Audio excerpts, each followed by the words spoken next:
able, his base, the way he was able to bend his knees, his ability to extend. There were some really positive things. There's a sack that really probably was on Will Grier because of where Will Grier set up in the pocket. His ball was supposed to be out. He held it, and now Awesome gives up a lane to the quarterback. People say, oh, well, he was drifting and all, Will Grier. Yeah, there were a lot of bad things that happened on that play. But if you have slow hands or you don't get your feet in front, there's going to be some problems there. And that happened a little bit. That's what these young guys, they get into these pro games. College player, he played in a big-time program at North Carolina, played against some big-time defensive ends. When you look at, Clemson, the Florida States, Notre Dame, they've had some guys that he's faced some really good rushers. But what you worry about these young guys is they lose focus for a play.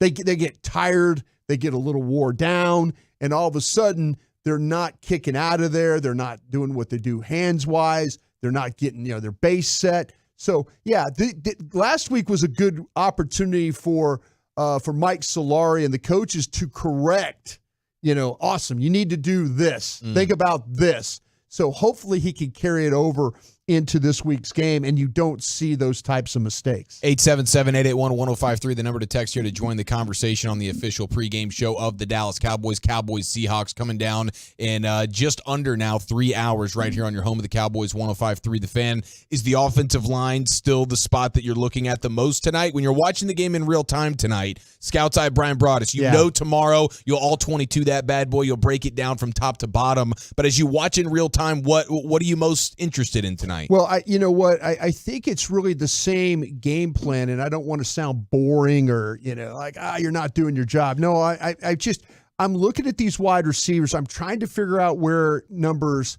5 and 6 are now. I think that Jalen Tolbert, and whether you might be one of those guys or gals out there, they're like, well, Jalen Tolbert's got to show up. Well, I think Jalen Tolbert showed up for you last week. He did. So now he's the 4th receiver. And he had the viral catch in camp this week where in the back of the end zone, that was pretty dang impressive. You could start to see where Jalen Tolbert he's starting to figure things out. So, all right, now he's the 4th guy. Are they going to carry 5, 6? Who are those guys? So there's some guys that, Jalen Brooks will admit that the game was a little fast for him last week. He'll admit that he was kind of rushing himself and he was trying to kind of figure some things out. Jalen Brooks needs to come in this week and play a much calmer game, be able to play with that type of that swagger that he showed at camp, where he was able to make a lot of plays. He was a really good route runner in camp, did a really fine job of kind of getting himself on the radar with everybody there at camp. So he needs to show up, and we'll see with Simi Fehoko, what happens with him. Dennis Houston trying to throw himself into this mix. So 5 and 6 is going to be a battle there. The offensive line, we don't have to go back through because we've talked about that. I'm kind of interested to see what happens to it this tight end spot now. Yeah. Will Peyton Hendershot get more opportunities, or was he fall under the veteran umbrella? The veteran umbrella where, it's like, okay, we don't worry about him so much. But what happens, with Sean McEwen and Fant and Stevens and those guys at tight end? They're loving this John Stevens Jr. Yeah, man. They sure are. And Schoonmaker getting more opportunity. He's going to have to continue to show that when they put him at the point of attack, that he could get some blocking. And the running back room, I'm just kind of focusing right now on this offense. Yeah. And if you gave me another 3 hours to talk about it, I could find you defensive guys too. But, I know on Twitter, I just answered a question before we came on. Somebody asked me, who do you think will start at running back? I don't think you'll see Tony Pollard. I think, last week Malik Davis started in the game. Will they just flip it and give Rico Dowdle an opportunity? Okay, here's your starting chance right here. You're the guy, you're the first one out of the gate. How do you pass protect? How do you run? How do you do these things? And then I think you're going to see a lot more Deuce Vaughn as well. Hunter Lipke, they got to figure out something about Hunter Lipke too. So there's a lot. So much to evaluate. And I didn't even get to the defensive side. But if you do the defensive side, what's happening at the defensive tackle spot? Neville Gallimore, I think, played pretty well for you last week. Quentin Bohanna showed up a little bit. Chauncey Golston played a lot of the game last week for you. So, I think those are the guys you're kind of looking at on that defensive line. They're still not ready to see anything from Dorrance Armstrong. Talking to people this afternoon about when we're going to see something from Dorrance Armstrong. He's still on the side working. So those edges are all getting work now. And Jabril Cox. Jabril Cox was the one linebacker last week that, and he wasn't poor, but if you ranked him of how they all played, Jabril Cox is probably the one that you would go, well, I didn't see what I thought I was going to see. Felt like you saw improvement from all the linebackers last week, except for him. Except for him, and again, I'm, watch tonight. He has a great game and it kind of shuts me up for that. But they've also got to figure some stuff out with Nashawn Wright and Israel Mukuamu and this Josh Butler. This Josh Butler who they signed. He was a guy that showed up a little bit last week, and also too Eric Scott, the draft pick out of Southern Mississippi. Another guy that maybe he probably hyperventilated before the game. He was breathing into a bag before he went out there, realizing that he's about to play in an NFL game. Legs felt like Jello. It got a little tough for him. It got a little tough. He needs to show that he is worth worth being picked where he was. Him and Jalen Brooks were the two guys that, while we were in Oxnard, were probably the biggest pleasant surprises. They were showing up every day. And by the way, Dan Quinn even talking positive about Kelvin Joseph this week.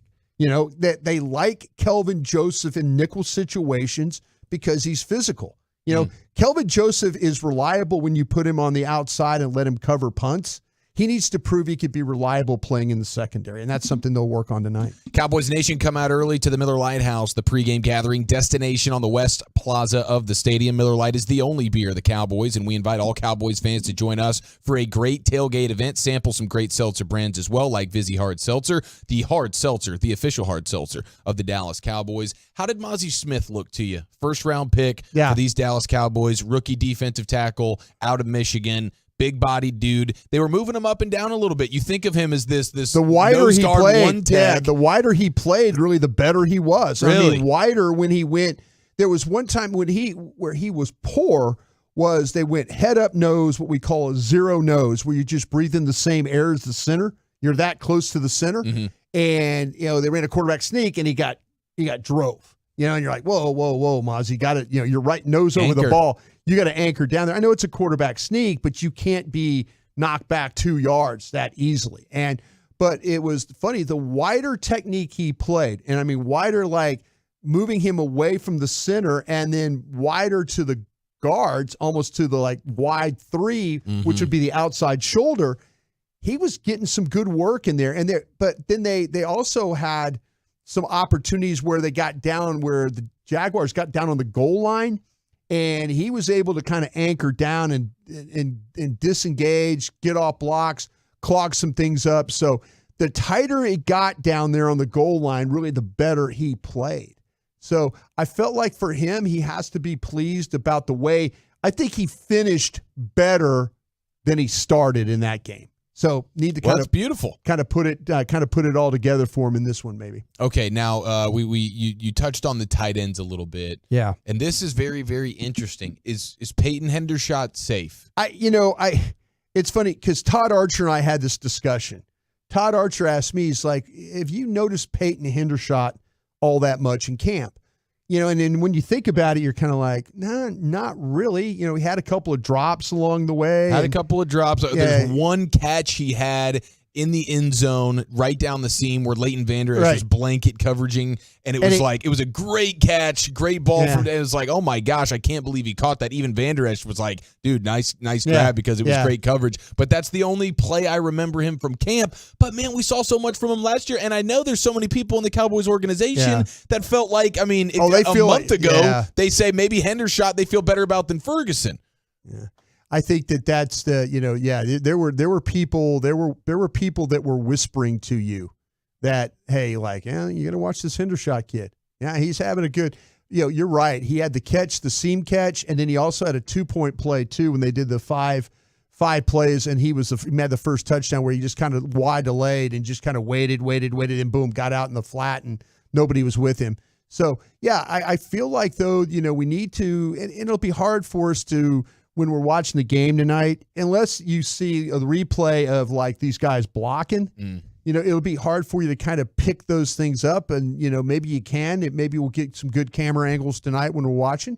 But, yeah, you feel like is his position just cemented, and maybe like the media fan, I shouldn't say media fan, media guy and gals that cover the team are kind of questioning about his, what's he really doing? But the team is probably looking at it in a totally different way than what you and I are. Yeah, and we'll touch more on the tight end position coming up later on here in the pregame show. Dak raving about Jake Ferguson, who showed up once again last week as a bright spot. He seems like he's really locked down that tight end 1 spot, and I'm super fired up to see him for a full season, a much larger responsibility in terms of playing and not just having to block, but getting out there and being a real threat from the tight end position. I think that could be huge, and I feel like he's going to end up being a guy at the end of the season we feel like is an upgrade over what we had with Dalton Schultz for these last few years. Schoonmaker, of course, the rookie, he's locked in, guaranteed, and then it's like, all right, is it McEwen? Is it this John Stevens Jr. who showed up in a night's way? Or is it Hendershot? It's hard to fathom that Hendershot could go from what he was last year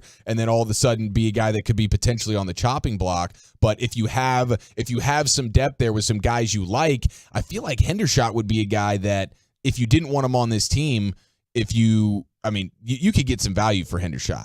I feel like when it comes to cut down time, teams needing a tight end, maybe the Cowboys want a little depth at whatever position, and it's like expendable. But just having him not on the team on cut day sounds insane to me. I don't think they're going to move on from him. Me personally. Okay, I know Archer. That makes me feel better. The one thing that Archer and I like to do is we'll just play with the roster and just cut guys and see how it works.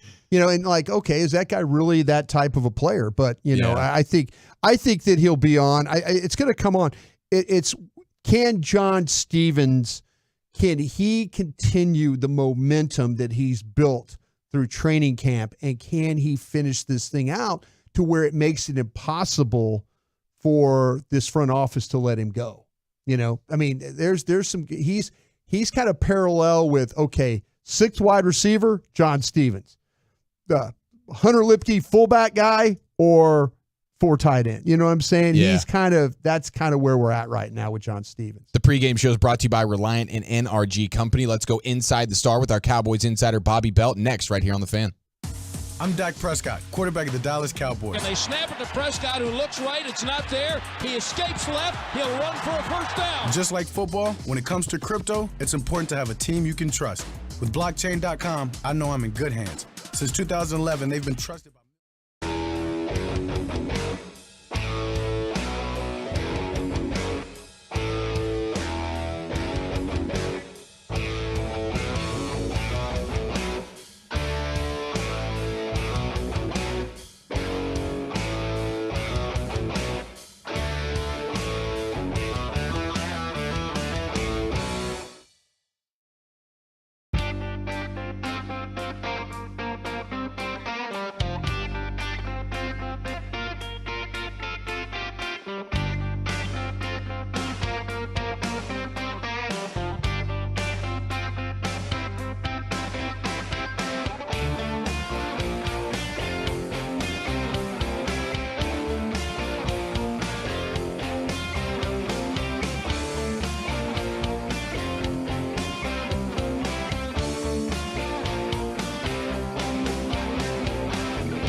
just a little bit behind enemy lines, catch up with the sideline reporter of the Seahawks. Looking forward to that conversation. Of course, Babe Laufenberg, Christy Scales, Brad Sham, the whole nine. Brad Sham's exclusive one-on-one conversation with head coach Mike McCarthy as well, just shortly before kickoff. All that coming up here on the official pregame show of America's Team. But right now we go inside the star with our Cowboys insider, Bobby Belt.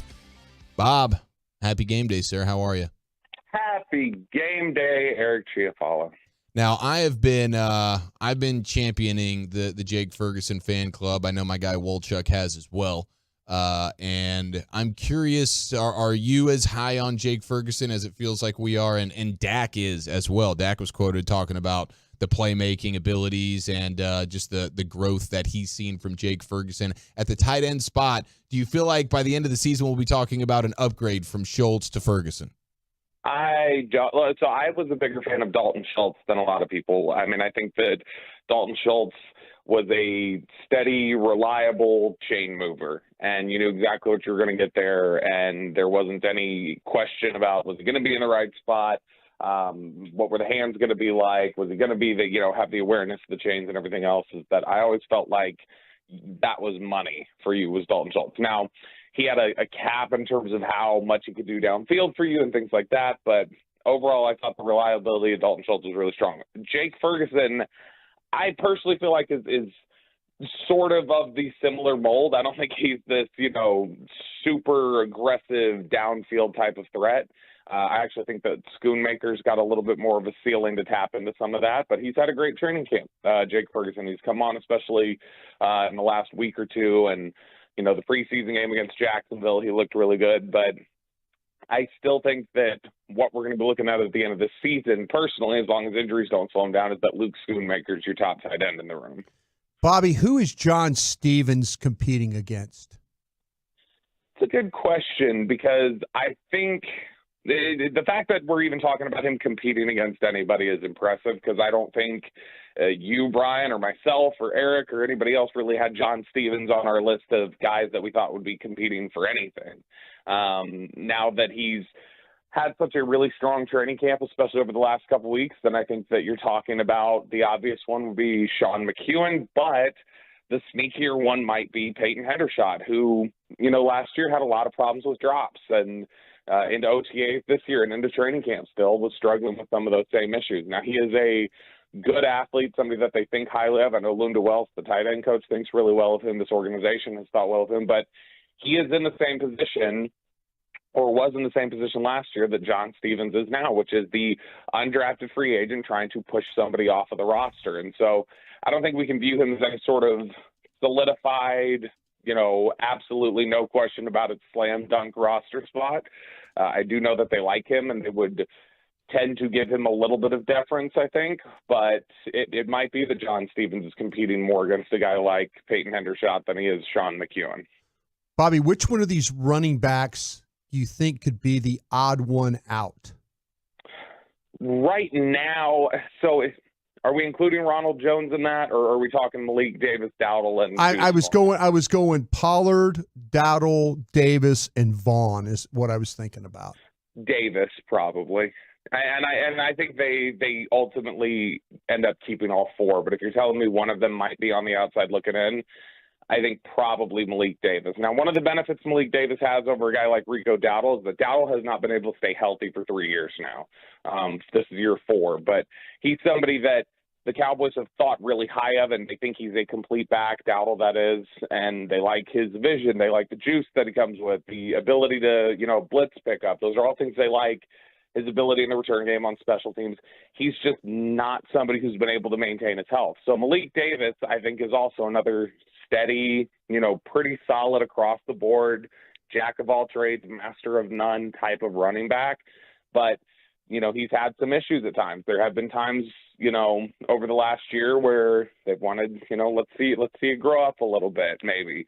And, in the last game against Jacksonville, struggled in the blitz pickup, a lot of blitzer to go free and to drive. And so Davis is the one that I would tend to think is sort of on the outside looking in, but I think ultimately those four could all end up on the roster together. And, I think Deuce Vaughn, for the talk early on of Is his frame too small? Is he going to hang around? I think we've seen consistently throughout camp that his skill set has translated, and they're going to roll the dice on him. Is the sands in the hourglass near the bottom on Jabril Cox? If it's not, the only reason why it's not is just because they need bodies. Like the count is just going to work in his favor. Because if we're just going off of training camp practices, I think he's been the least impressive of sort of the collection of linebackers that we would talk about behind Micah Parsons and Leighton Vander Esch. So when you're talking about DeMarvion Overshown and Damone Clark and Devin Harper, and then you throw Jabril Cox in there, I think that Cox has been behind. In some practices, I felt like he was behind Malik Jefferson, who, of course, is dealing with an injury now. But I do think that, we're talking about year 3 here, and they want to see some stuff turn around where, okay, are you showing improvement in your run fits?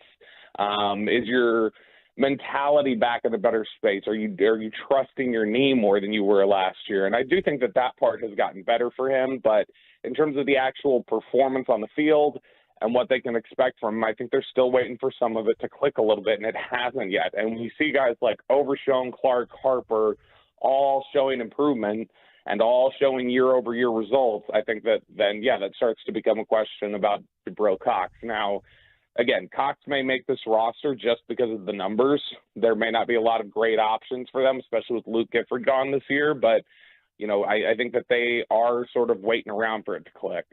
It's Bobby Belt with us here on the official pregame show of the Dallas Cowboys. Whenever we get through these next couple of weeks, you get cut down days, teams looking to fill some holes on their roster. Where do you feel like the Cowboys, if they were going to maybe make a trade, perhaps, do they have a position group that maybe they've got a lot of guys that unfortunately they won't be able to keep all of them, but they're all quality and maybe they could flip for another quality depth piece at another position? I mean, this is setting up remarkably similar to the way it did at the end of 2018 when the corner group felt really strong and really deep, and they needed some offensive line depth. And so that trade, you would hope it wouldn't work out the same way it did in 2018, which is where they took Charvarius Ward, undrafted free agent out of Middle Tennessee, traded him for Parker Anger to the Chiefs. Anger got hurt immediately, never played a game here in Dallas.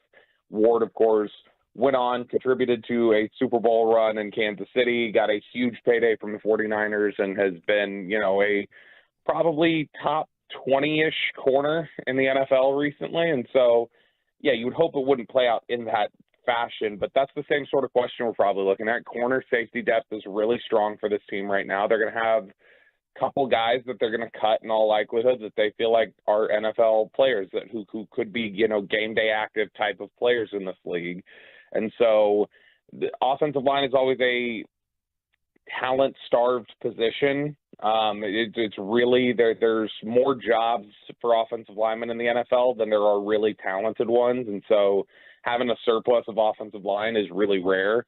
But they'll probably be on the prowl a little bit, see if there's any team out there that has a depth piece. Maybe they're +1 over what they intend to keep. And if they have any, issues with depth in their secondary, then that's going to be what Dallas will look to do is try and orchestrate something, I would guess, in that way that they did in 2018 with Ward and Anger. Bobby, where are you on Kelvin Joseph as we kind of wind down this preseason? Kelvin Joseph played well against Jacksonville. So, I mean, he's taken a lot of, hits from people, and rightfully so. For his play on the field, for his behavior off the field, it's all been fair game for him. But, credit where it's due, he played well against Jacksonville. I also think that it's important to remember there's a difference between doing it in the preseason against Jacksonville and getting absolutely roasted in a regular season game in December against Jacksonville. These were preseason games for a reason. You're going against the type of players that you were for a reason. And so while it's a strong building block, I don't know that it's anything that we can say, okay, there's the confidence to say he needs to make the 53. He is obviously a great player on special teams. He's shown a lot of willingness to play physical and make plays in the run game. He's not afraid of the contact. Those are all great things in his favor. But he's also shown a complete lack of awareness sometimes, again, on and off the field. And it's just a question of, has he become more of a headache, more of a chore for this staff and for what they want to do than he is talented enough to gamble on. And that's what they're going to have to ask themselves. I think right now it could honestly go either direction in terms of the final roster for him. But the special teams aspect is always going to be a big check in your favor, especially when somebody like Bones Fossil has as big of a voice, I think, in the final roster as he does. But, you know, I still think we're waiting around for it to manifest itself into the type of investment the Cowboys made in Kelvin Joseph as a second-round pick, and a second-round pick who I think universally was viewed as a first-round talent, that he had fallen to the second because of some of the red flags that existed. But the talent has all been there. You've been waiting for it to click, and we're 3 years in now, and it hasn't yet. TJ Bass probably going to go up in weight class, trying to battle for a position as one of the 9 or 10. Handicap his chances tonight after a pretty good battle last week. Yeah, you know, and Brian, you and I have talked about how his tape at Oregon looks better than the practices we've seen in Oxnard. Yeah. And then he came out and he looks pretty good against Jacksonville. Maybe he's a gamer. Maybe he's one of these guys that he needs the pads on, he needs the physicality, he needs those reps to settle into his game a little bit. But I think you and I both agreed that TJ Bass is one of the top contenders to be one of those, 1 or 2 or 3, whatever, undrafted free agents that could make a roster coming out of camp. And again, when it's such a starved position for talent, he's somebody who absolutely, if he comes out here, he has another good game tonight. If he continues to build on that into the Raiders next weekend, then I think it's going to be tough to keep him off the roster. But, there's also questions about the rest of your depth. How much do you have deference to veterans like Chuma Edoga or Josh Ball or guys like that versus, the meritocracy of what these guys have done in these practices and in these games. And I think just for myself, he's been better collectively when you look at everything than Ball and Edoga. And so it just comes down to how much do you want the experience over what you've seen during this process of trying to evaluate, okay, first practice to the padded practices into the preseason games. How much along the way do we look at that and say we trust that it's going to click into place and what we've seen is real and it's going to be real in the regular season? Because if that's the case, if they trust their evaluation based off of how they played in these games, I think you're likely going to say at the end of camp that Bass is somebody that would be ahead of Edoga or Ball, but you're banking on, obviously, the ceiling with those other two. Ball, a 4th-round pick, Edoga, a 3rd-round pick, and guys who have experience in this league. Broadus has got his eyes on these wide receivers, especially the Jalen Brookses of the world, the Turpins of the world tonight. What's the player position group you're most interested in tonight? Yeah, I think that the receivers is a good group, obviously, just like you mentioned there. I want to see Tolbert continue to carry some things over. Brooks, I think maybe a little bit of nerves in game one. Yeah. A little shaky because I think that the guy we saw in the game was not the guy we saw in the practices. And he's somebody who, this last week has apparently practiced well as well. And so has continued to return to that player that we saw during the first couple weeks in Oxnard. It's just, now it's got to carry over into game time. Tolbert has carried it over into game time. You hope that continues. He's somebody that I'm starting to feel much better about, much stronger about. And then Turpin, same sort of thing. You want to see him bounce back after he had that fumble last week on the punt return. But then the other position group, obviously, it's one we talked about a lot. It's the one that had probably had the most discussion about it last week, is the offensive line. I want to see who separates themselves and who steps up and shows, all right, last week was a fluke, or hey, I'm gonna step up and seize one of these jobs that is clearly up for grabs.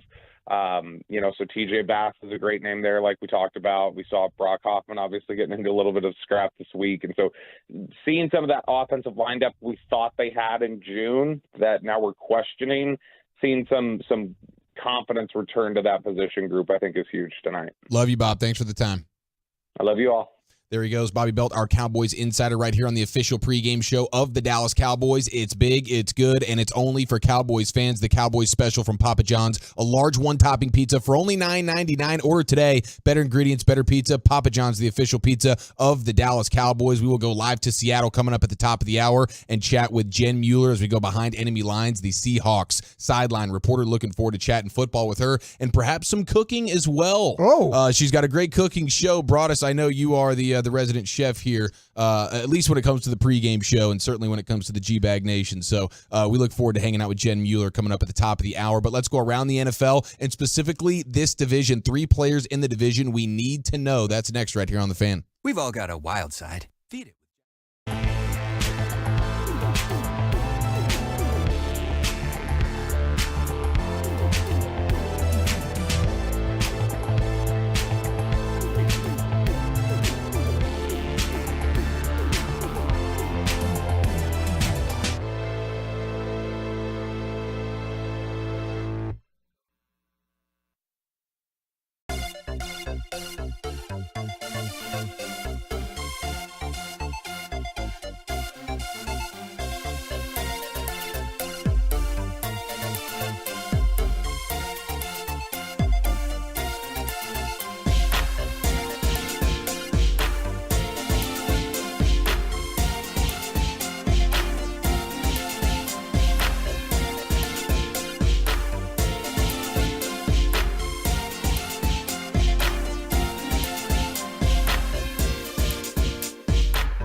He's one of the GOATs. Won all these titles before before we had Super Bowls and stuff. Yeah. Otto Graham was throwing it around in number 60. Gosh, it was no rules, no regulations. Just do whatever you want. You don't even have to have respect when it comes to the number that you're on. Bobby Lane with my Detroit Lions was 22. Back in the day, we didn't really care about numbers too much. That's hilarious. We just played. Just kind of played. Just give me a jersey, coach. Let me go out there and you throw might, that football you around might the just yard. walk by like one of the linemen's, in the locker room, just walk by a lineman's. Let's swap today. Yeah, Why not? you wear this one, I'll wear that one, kind of a deal. One of my favorite high school quarterbacks of all time, Mike Winchell, wore number 20. So, yeah. I mean, hey, man, that was happens. Doug Flutie. I think Doug Flutie was a 20.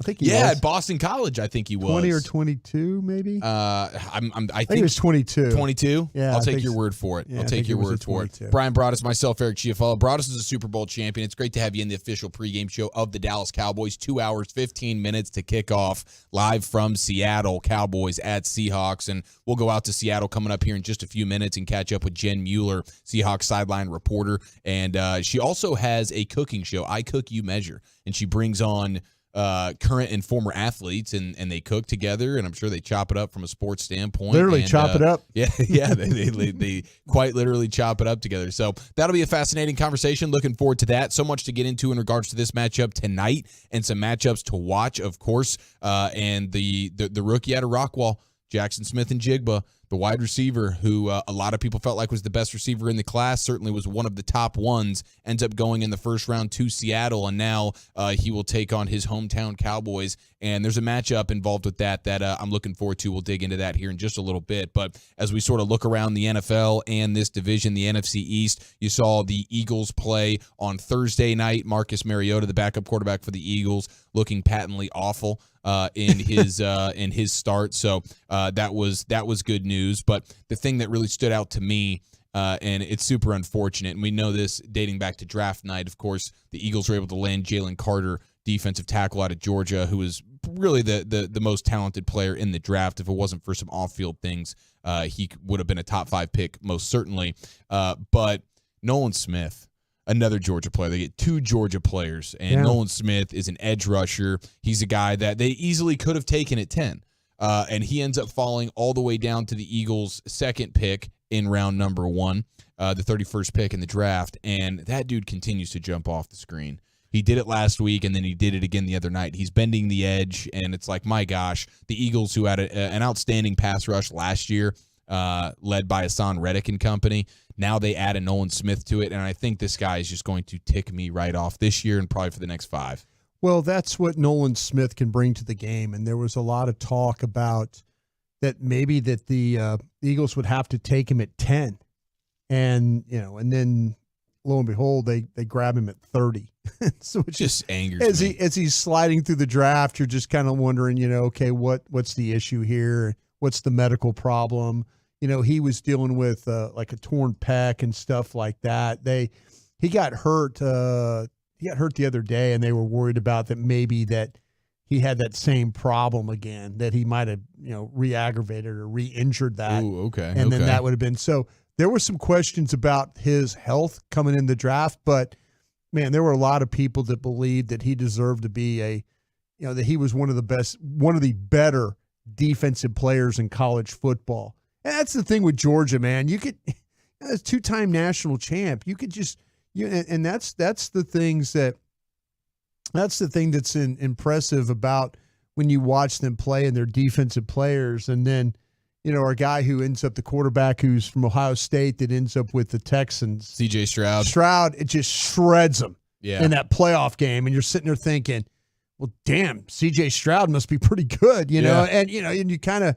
But Georgia, they've done a great job. These defensive linemen, front 7, they've put some guys in the league that people are going to have to deal with. Well, and speaking of some college guys that people will be familiar with, Texas A&M's Devon Achane got carted off today. Yeah, right? Carted off. He's a running back for the Dolphins now. Speedster. really electric player, and he made some nice plays today, but gets carted off with a shoulder injury. Yeah. Dolphins head coach Mike McDaniel said it's an injured shoulder. They'll evaluate it more, but the Aggie, who was off to a nice start through preseason, gets banged up on the shoulder. Hopefully it's nothing crazy, but certainly wanted the Aggie fans to hear about that one. But as we continue to look around the division here, Nolan Smith obviously getting under my skin a little bit here in the division, but the other guy, the rookie, Jalen Hyatt, the speedster out of Tennessee with these New York Giants. Yeah. He catches a bomb touchdown, and that was not something, bomb touchdown passes is not something we've really seen or heard about from the Giants in the last few years. No, they've struggled with they've played with an interesting group of receivers for skill, and they played with it's all like slots. They play with guys that have all been kind of slot players. Mm-hmm. And so they really don't have any length to their wide receiver core. Like your typical X. Yeah. I mean, they play with some shorter guys, and that's kind of the Jamison Crowders and people like that. Yeah. And so And then they lean on the tight ends. yeah, they get the Wallers. Yeah, exactly. But when you start to talk about a Jalen Hyatt, and he had a 33-yard touchdown reception in this game, and he is a guy, when you watch Tennessee play, Tennessee was running a play like every 20 seconds. They are a team that puts you in a ton of stress with how fast they play. Just running NASCAR all the time. Yeah, and this guy, all the routes that they were having to run, this was one of those guys that literally could run all day. But you saw him at Tennessee. There were so many big plays where he was running by somebody. Oh, the speed is ridiculous. Yeah, and he's a heck of a player. And when he was drafted, I remember the night of the draft, we were all like, myself and Wolchuk, Aisha Morrison, we were all like, damn. We knew what they had just drafted. That type of, what I said, the length, the ability to go get the football, the ability to finish, the guy that can run those vertical routes that if you don't get a jam on the line of scrimmage, that something's going to happen. You're going to give up something big, and he's proven that. Yeah, and he fell all the way to the third round. He was a guy that you felt like had first-round talent, certainly had just world-class speed, but he was sort of a one-year wonder dude. Well, right? that's the whole thing. Like, you're trying to evaluate Tennessee's offense. Yeah. And a lot of it is just, and Hendon Hooker was one of my favorite players. I mean, if Hendon Hooker doesn't get the quarterback from Tennessee. Yeah, if he doesn't get the ACL injury. If he doesn't get hurt in that game against South Carolina, yeah, he's going a lot higher than where he went. But he's trying to rehab and get himself to where he could, start practicing and stuff like that. But that Tennessee offense was a handful to deal with. Yeah, no doubt about it. Jalen Hyatt is going to be a guy that we're going to have to keep our eyes on with these Giants, because I think they're going to start to have a little bit more of an explosive passing game element to their offense with guys like him and Darren Walker. Yeah, Darren Waller. Waller. No, you're fine. He's a super stud, and so there's going to be some new dimensions here. And then their first team offense last night, they dropped back 10 times with Daniel Jones. He goes 8 of 9, 69 yards, 1 touchdown, 1 scramble for 6 yards, but they looked sharp. Unlike what it looks like the Buffalo Bills are looking like right now, where Josh Allen, I'm looking at a video where he's just running around scrambling on third down, and then he gets sacked, and they've just punted. The first team Bills offense went 3 drives, 3 punts, and a couple of those drives they didn't even gain a first down. So you have the Giants kind of clicking. You have the Bills not so much, but then also your guy Bijan Robinson. I know you're going to be all about what he does this year. I'm fired up. You do not know how close I was to tagging you in a tweet. Was it the first run? His first run where it's like a 15-yard run, and it's like, gosh, this is what we're in for. I was gonna tag you and Gavin Dawson, and I was gonna say at Barry Sanders. That's right, Bijan Robinson, who Brian Broaddus has likened to the closest thing to Barry Sanders since Barry Sanders. Yeah. And he had his first NFL action last night with the Atlanta Falcons, and it was on his first carry. it was like 15 yards. You can see the burst. You can see the strength. You can see the vision. Patience. And the patience. Yeah. He's extremely smooth. Did you see the catch he made? I did. I saw the catch. One-handed catch in the flat? That's the thing about Bijan, too. Oh, now we're coming around. Well, I mean, he does have some hands. I don't know if he's like running. I don't know how many routes he's sort of running here, but he does catch the heck out of the football. He's really a complete back. He's going to be a stud this year. Yeah, and that Arthur Smith offense. Arthur will run the ball. Oh, Arthur is not afraid to just line up and hammer it at you. Run that football, and it'll be the three-headed monster because they got Tyler Algier as well, who's a rookie. Last year was a stud. They got Cordero Patterson. We'll see what happens with Desmond Ridder, but that play-action attack, Kyle Pitts, Drake London, I think the Falcons are actually going to be a decent team. They're in a crappy division, and they'll win it. Yeah. Do you feel like you feel like they might win it here? The Falcons are going to win the division.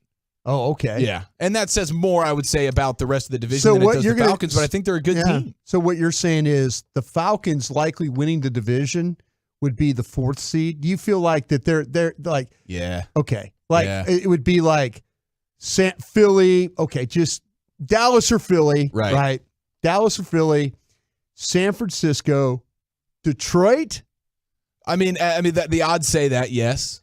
Walchuk will tell you it's going to be the Bears. So Atlanta would be the 4th seed, right? Atlanta would be the 4th seed. So if you're Dallas, for say, you would be in that situation where you're trying to you'd probably have to go to Atlanta and deal with that. Yeah, you're a wild card team, and maybe you won 11 or 12 games, but you're the wild card team because there's other teams in your division that were winning more games than you, and they get the higher seed. Yeah. But then you're having to go to a team that won maybe 2 or 3 or 4 less games than you, but you'll have to go play in their home. Yeah, that could be the case. Mercedes-Benz Stadium, Cowboys, Falcons. Just don't have another Chaz Green moment, Broadus, and we'll be all right. Mm-hmm. All right, 877-881-1053. Just over 2 hours to kick off Cowboys and Seahawks live from Seattle. Let's go to Seattle and let's catch up with Seahawks sideline reporter Jen Mueller next right here on The Fan. Hi, I'm Frank Volleman, owner.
Jen Mueller, Seahawks sideline reporter, as we go behind enemy lines, brought to you by Miller Lite, the only beer of the Dallas Cowboys. It is Miller time. Jen, thank you so much for the time. And what is the plan of action for these Seahawks tonight? How many starters do you imagine we see?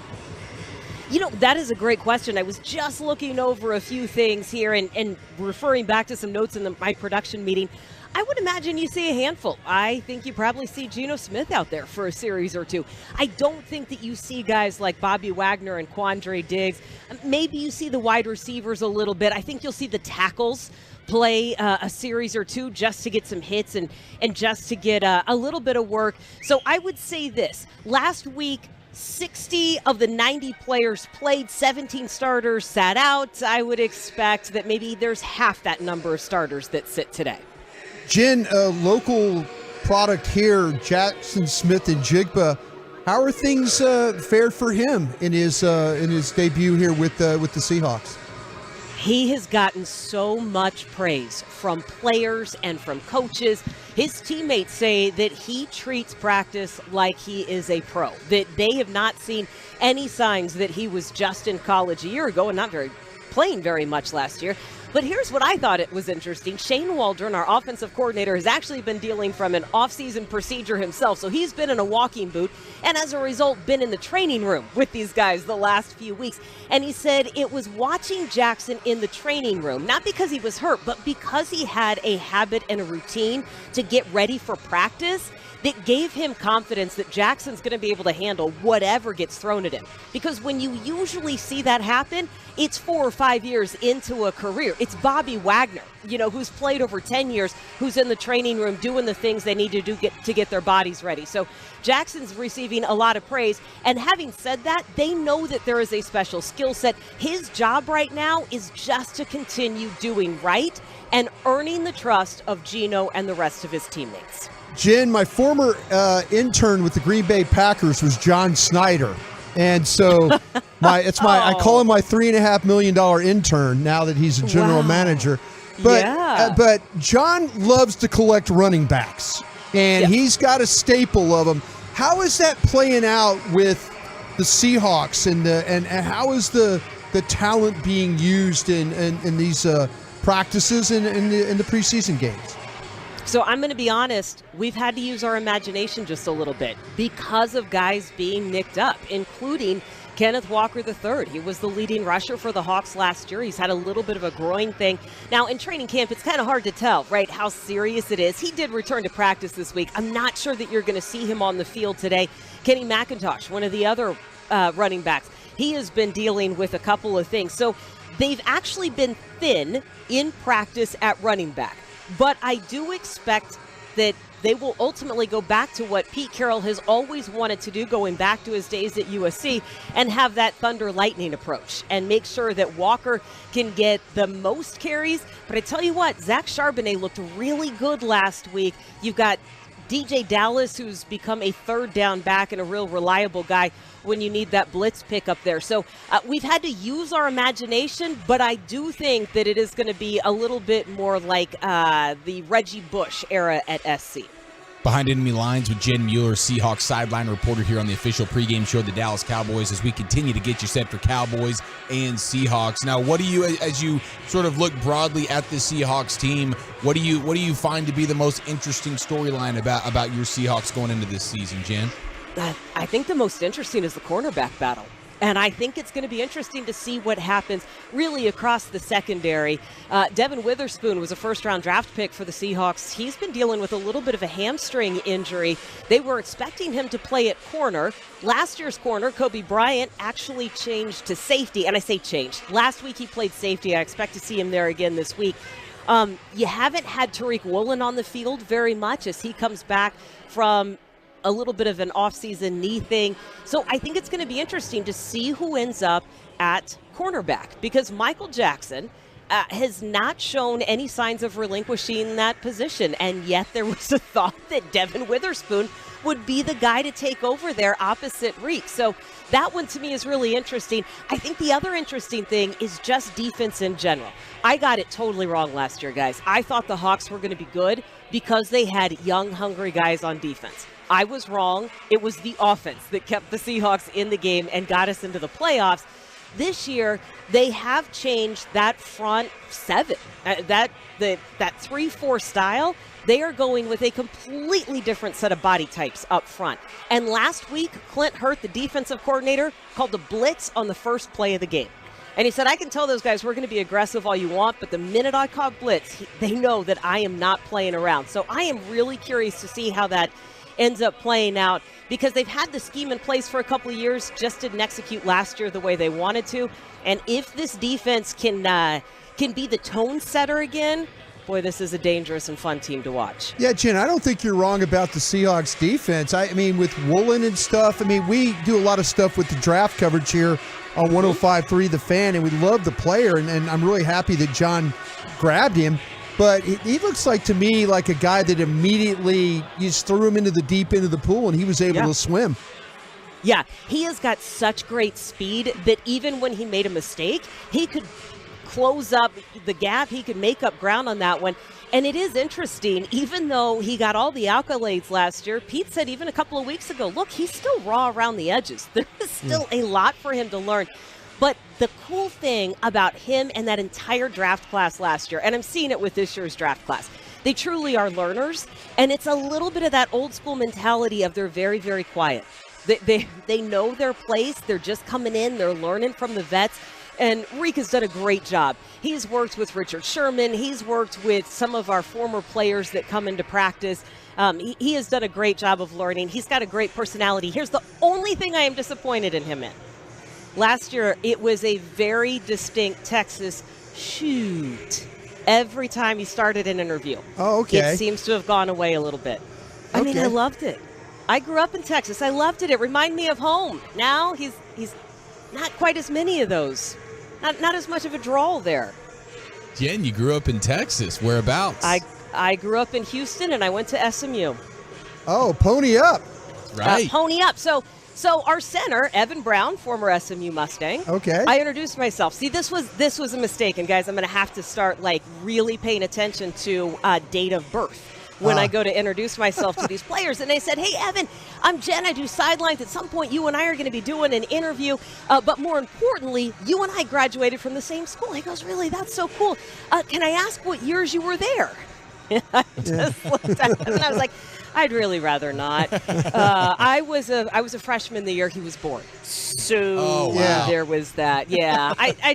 I made him do a little math, and I said I graduated in 2000. I'm sure it didn't take him that long to figure out.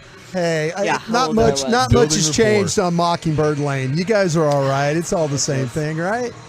It's a gorgeous campus. Last year we were there for the preseason. I always go up to campus and run around. It's still a pretty campus. Oh, yeah. Yeah, it's absolutely fantastic. And, in fact, our morning show is going to have SMU head coach Brett Lashley on the program Monday morning. So we'll be doing some ponying up right here on 105.3 coming up later this week, which is very fantastic. Now, also, we know that you have a cooking show, Jen, and we're fired up to hear about this thing. I cook, you measure with Jen Mueller, Seahawks sideline reporter, and you're accompanied by current and former athletes. Is that correct? Yes. Yep. I have aired 12 episodes of the show. They air on my YouTube channel, and they come and cook in my kitchen. I always pair it with Washington wine, so you can only imagine the conversations that take place when I'm sometimes teaching them how to cook, because I've had a lot of folks that maybe have never used a knife before or a can opener, as I learned from one of the Seattle Mariners pitchers. But, yeah, it's a lot of fun to get them out of their element and to have some conversations in the kitchen. So, yeah. Well, Jen, it's a good project. Do they follow directions? Like in the kitchen, like when when you're telling them, hey, listen, you got to level that flour off in that cup. You just can't eyeball this. We got to level this thing off. Yeah.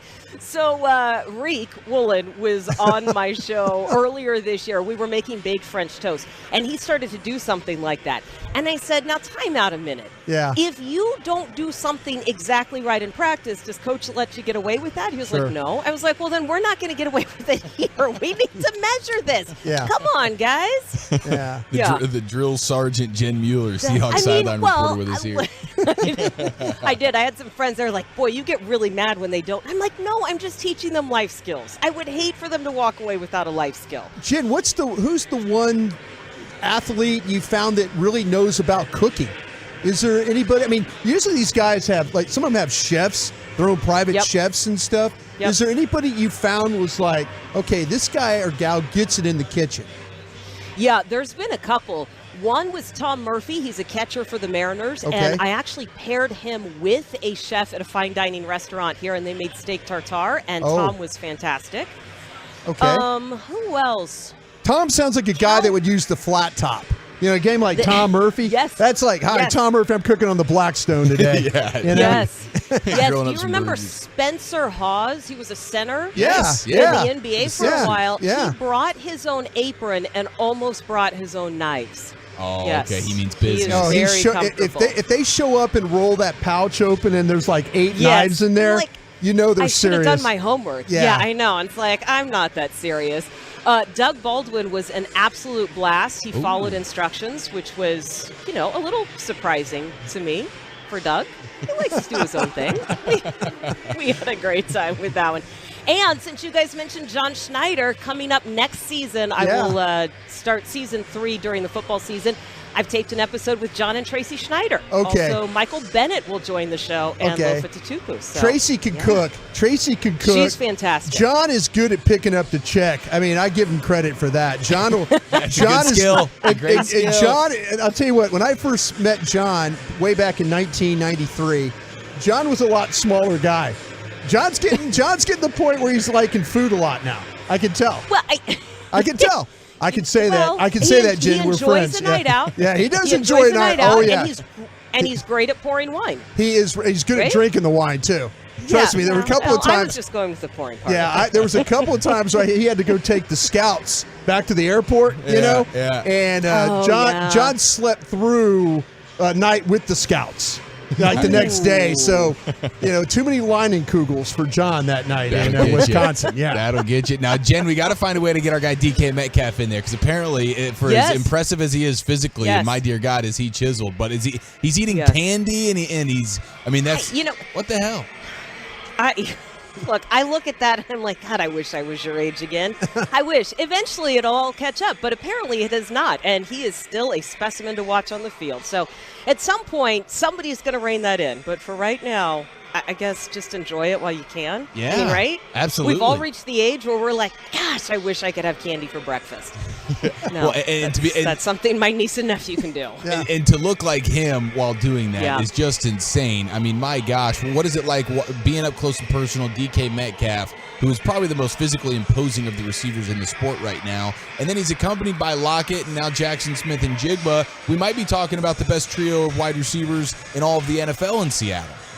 You might, and it's because they all have different skill sets, and I love it. And as much as I love how sure-handed Tyler Lockett is, I mean, he is the guy that the quarterbacks have gone to on third down consistently over the last few years. Look, I actually don't want him working out of the slot anymore. I'd love to see Jackson Smith and Jigba take over that role if he's confident enough, and then just to be able to use DK for his speed and to work the field. It's been a while since Seattle has had that true third receiver threat, and if Jackson can step up the way that we all believe that he can, boy, that's going to open up so much for all of those guys. Well, Jen, this has been a real treat for us. Thank you so much for giving us some time, and enjoy the game tonight. Absolutely. Thanks, guys. Yes, ma'am. There she goes, Jen Mueller, Seahawks sideline reporter, as we go behind enemy lines right here on the official pregame show of the Dallas Cowboys. Let's get back out to Seattle and welcome in the Babe Laufenberg, live from Seattle next right here on The Fan. It's the classic dilemma.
Seahawks, and we welcome in the best quarterback on the broadcast team. It is Babe Laufenberg, ladies and gentlemen. Babe, live from Seattle. How the heck are you?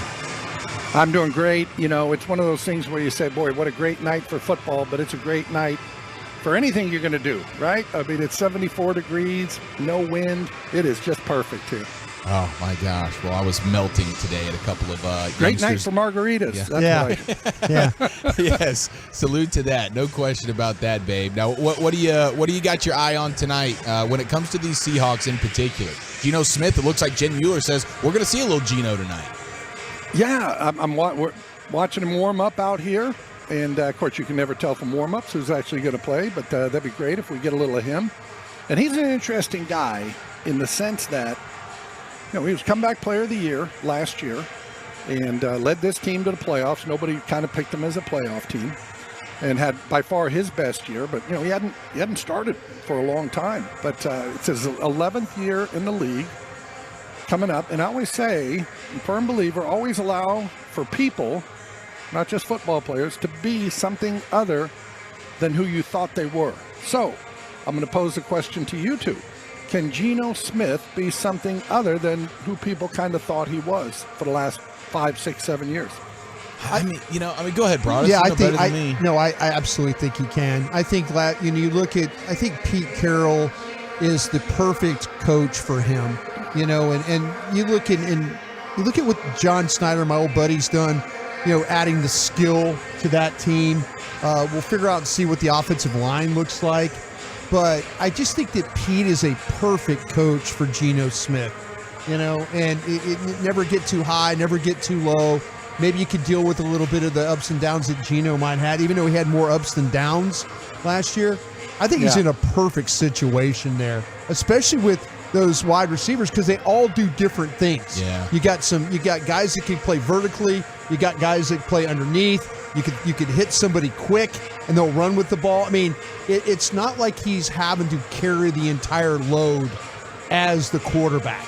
He's got, and John Snyder will draft running backs too. They'll find a way. They will find a way to run the football, and then Geno with these wide receivers, I think it's a really good mix for him to continue to have success. Yeah, and if they get that defense respectable, I mean, maybe we're giving, we're kind of just shooing in the Niners, just being that team in that division. But with their quarterback situation, I don't know. But maybe the Seahawks could give them a little run, boys. Well, and the Niners handled them 3 times last year. Matter of fact, in the 3 games, they outscored them 89-43. Yeah. Beat them twice in the regular season, then beat them in the playoffs. And I've never been a fan of, well, it's hard to beat a team 3 times in the same season. Well, why?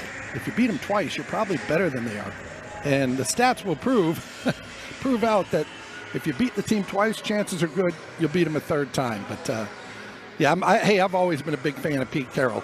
I just love his energy, his exuberance, the way he goes about it. It's not a life and death matter, even though obviously he takes it very seriously. And the guy's going to be 72 in a month, but has the enthusiasm of a 40-year-old. You all wish we looked like Pete Carroll when we're 72. Seriously, Yeah, man, it's crazy. I wish I looked like him now. Exactly. I mean, he is, Babe. Okay, if I could focus back on the Cowboys here just a little bit. Yeah. Okay, maybe not the best game for Jalen Brooks. And Jalen Brooks in training camp when we were watching him, was getting a lot of work with the 1s and the 2s. So Dak Prescott throwing him the ball maybe helped him at practice a little bit. Maybe some of the things, not being on the same page or being as accurate, with what was going on with Will Grier. Do you expect something different for a guy trying to make a roster this season? I do, and I had commented, during our broadcast last week, he just seemed to be rushing things a little bit. And then, Brad asked a question of Mike McCarthy this past week and Brian Schottenheimer, and they both confirmed, yes, he was just a little too quick. But let me just say, hey, that happens. I don't care how many college games you played, how big a stage you played on. You've got a star on your helmet. You're in the NFL, and it just speeds up for you. And I always think the number one thing for a receiver is patience. Now, we all know you got to be able to run, you got to be able to catch, all that. I'm going to say that's a given, right, that you can run and you can catch a football. but patience. And a thing I say about Michael Irvin all the time, he ran a 17-yard comeback, and he was covered for 16 of those 17 yards. The only yard he wasn't covered was when he came out of the break. And other guys, you're open for 16 yards, but then when it comes money time and you got to come out of your route, then you're covered. So I do think it was a very natural thing to happen for Jalen Brooks last week, and that's just to speed everything up. You're so excited, so hyped up. So I look for him to settle it down. He knows what happened last week, and I look for him to have a good game tonight. Babe Laufenberg with us here on The Fan. How impressed were you with Deuce Vaughn last week, Babe? Extremely. Like everybody else, I wish I had something to lend to that, but hey, he's been a productive guy. And the other thing, you look at his size and, well, is he going to be able to hold up? He started 30 consecutive games at K-State. Yeah. He was a workhorse back there. The other part, you look at a little guy and you think, well, fumbling could be an issue. Yes. He fumbled twice in his college career. Right. So he protects the football. It's going to be a lot of fun. And we talked about, right, I'm not going to see a big change in what they're going to do offensively, or we won't notice it. But they did go to the screen game last week, and they've obviously been working on it. And that's right up Deuce Vaughn's alley.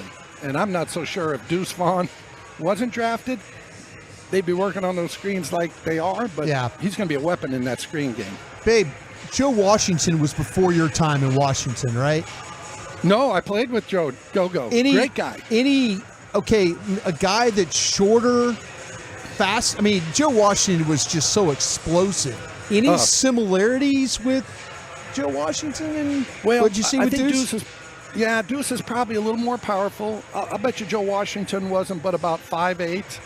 Yeah. Again, cannot emphasize enough, one of the best guys I've ever met in football. Sure. Just loved him. Great player at Oklahoma. The other thing I'll tell you very quickly, he had a first step. He was so quick on his first step. I was at minicamp. I'm trying to make this brief. We have 60 outside called. Oh, the stretch. It's just, it's a stretch play. Yeah. You reverse pivot, so you turn your back to the ball, but then you got to go reach it out to him, and he's gonna roll that step over, kind of go parallel to the line of scrimmage, and then hit it off tackle. I turn, my first handoff to Joe Washington. I turn, and he's about 8 yards away from me. And I literally just flipped it to him like you would a pitch. Yeah. And Joe Gibbs, he had a high-pitched voice. He started screaming, "Get into your playbook. That's a handoff. That's not a pitch. That's a handoff. 60 outside." And I knew it was a handoff. I was like, this is going to be really hard. Yeah. And Don Bro, good old Don Bro, Cajun, he comes sauntering by me. And all Don Bro, he was our running backs coach. Yeah. All he ever did was saunter. I never saw him break out into even a jog. But he walked by me, didn't turn his head, anything. He just said, "See number 25 back there, you better get on your horse." Yeah. Yeah. He knew. He knew. But Joe Washington was just a fantastic football player, and we'll see where Deuce Vaughn's career goes.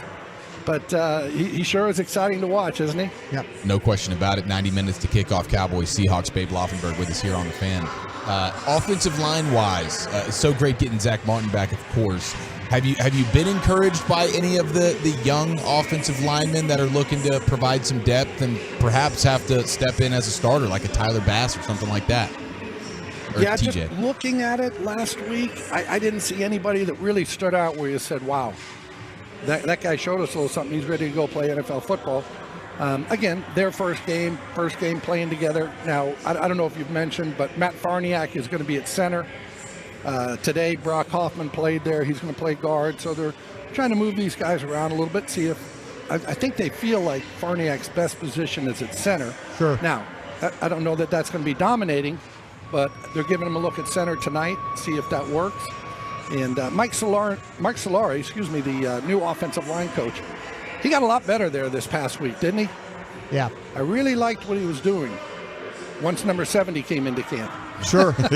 No, that caused that stopped the flooding of worry. But I noticed last week, Babe, and I know in your film study when you went back, you probably noticed TJ Bass playing a little bit better than maybe what.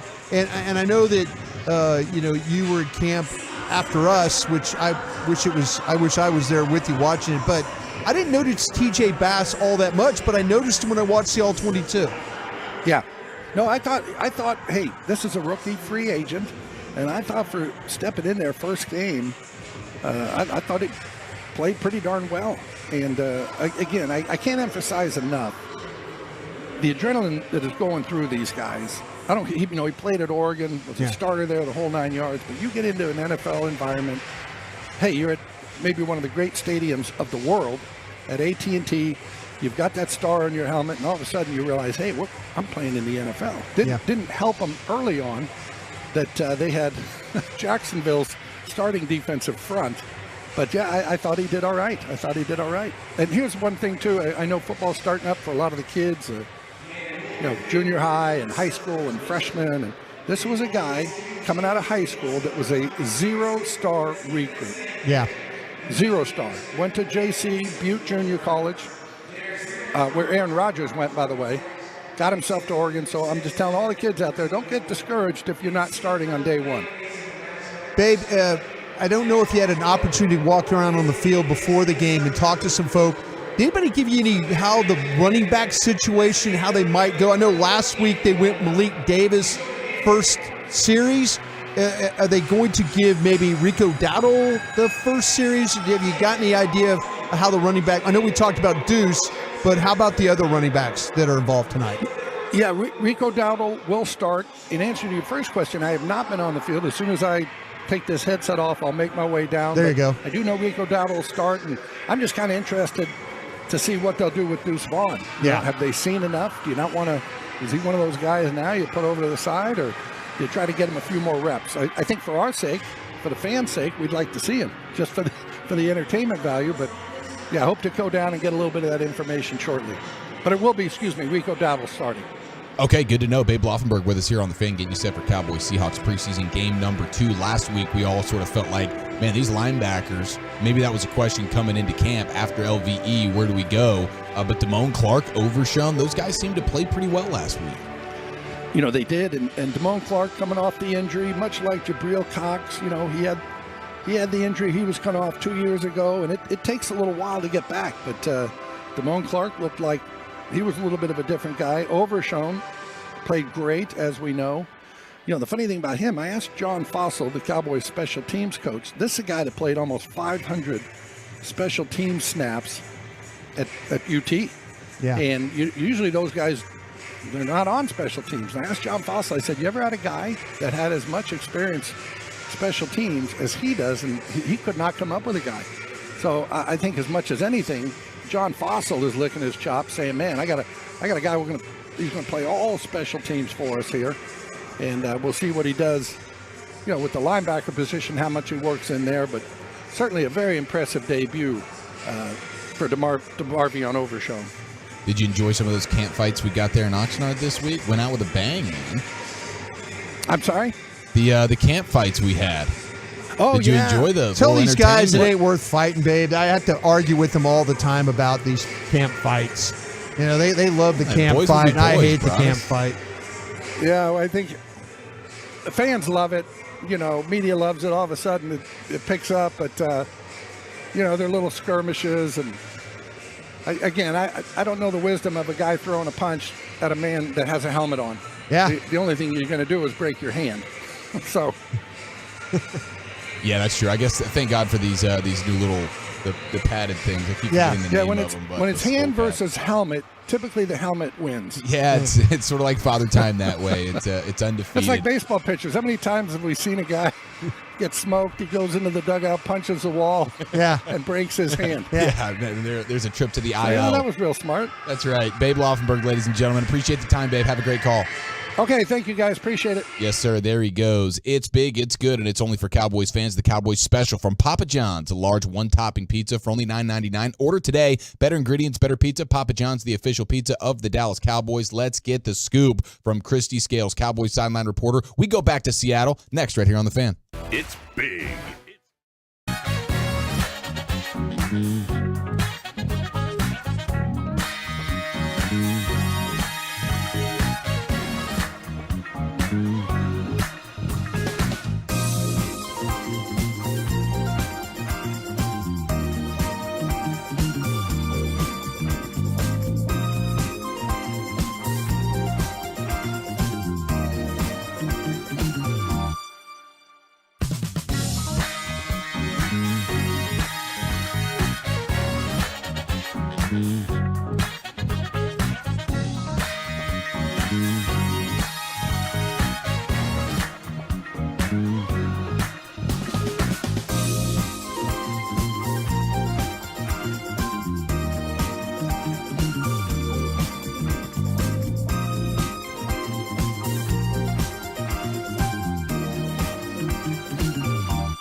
now live from Seattle. It's the official pregame show of the Dallas Cowboys. 1 hour, 18 minutes to kick off. Christy, how we doing? Doing great, 73 degrees, and going to be a sellout crowd tonight. So, and this is one of our favorite road trips of all time. Not looking forward to the overnight flight back, but any chance to come to Seattle is a great one. That building is always seems like it's just on fire. Loud crowd, the 12th man. Even for preseason, are these folks just going nuts? Yeah, and actually a lot of Cowboys fans here, and a lot of us walking around, the Pike Street Market and all that. Lots of Cowboy fans in town. And this is, if you're going to play a road game in preseason, it's something that Mike McCarthy was talking about during the week. And this place does get so loud that it really is going to be a good test, because one of the things that you can't simulate in training camp practices, and something that they couldn't simulate last week because it was a home game, but the communication is so vital along the offensive line, and it's not loud at camp, and it's not loud when you're in front of your home team on offense. So this will be a good test for especially the players on offense tonight to see how well they communicate. Scoop, this is my favorite time of the broadcast, is when we get to interview you, because you're going to tell me exactly what I need to know.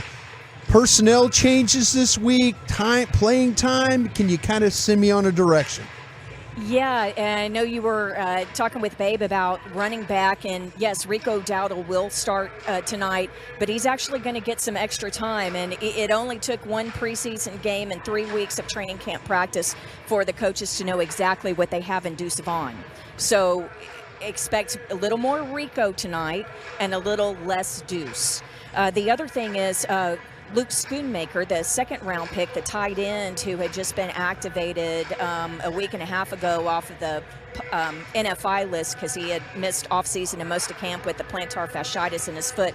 Last week he was limited. They wanted to get him about 18 to 20 plays, closer to 30 plays tonight. So Jake Ferguson will start.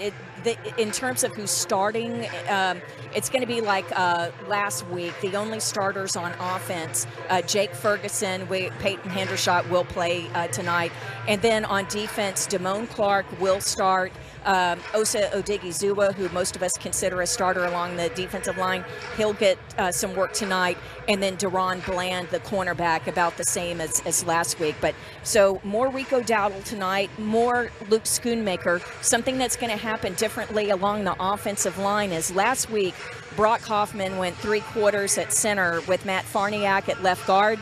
They're flip-flopping. That's what they did last week at practice, and what we'll see tonight is Matt Farniak is going to go probably 3 quarters at center, and then they want to see Brock Hoffman at guard. So that's one of those position battles of who is going to be the backup center going into the regular season.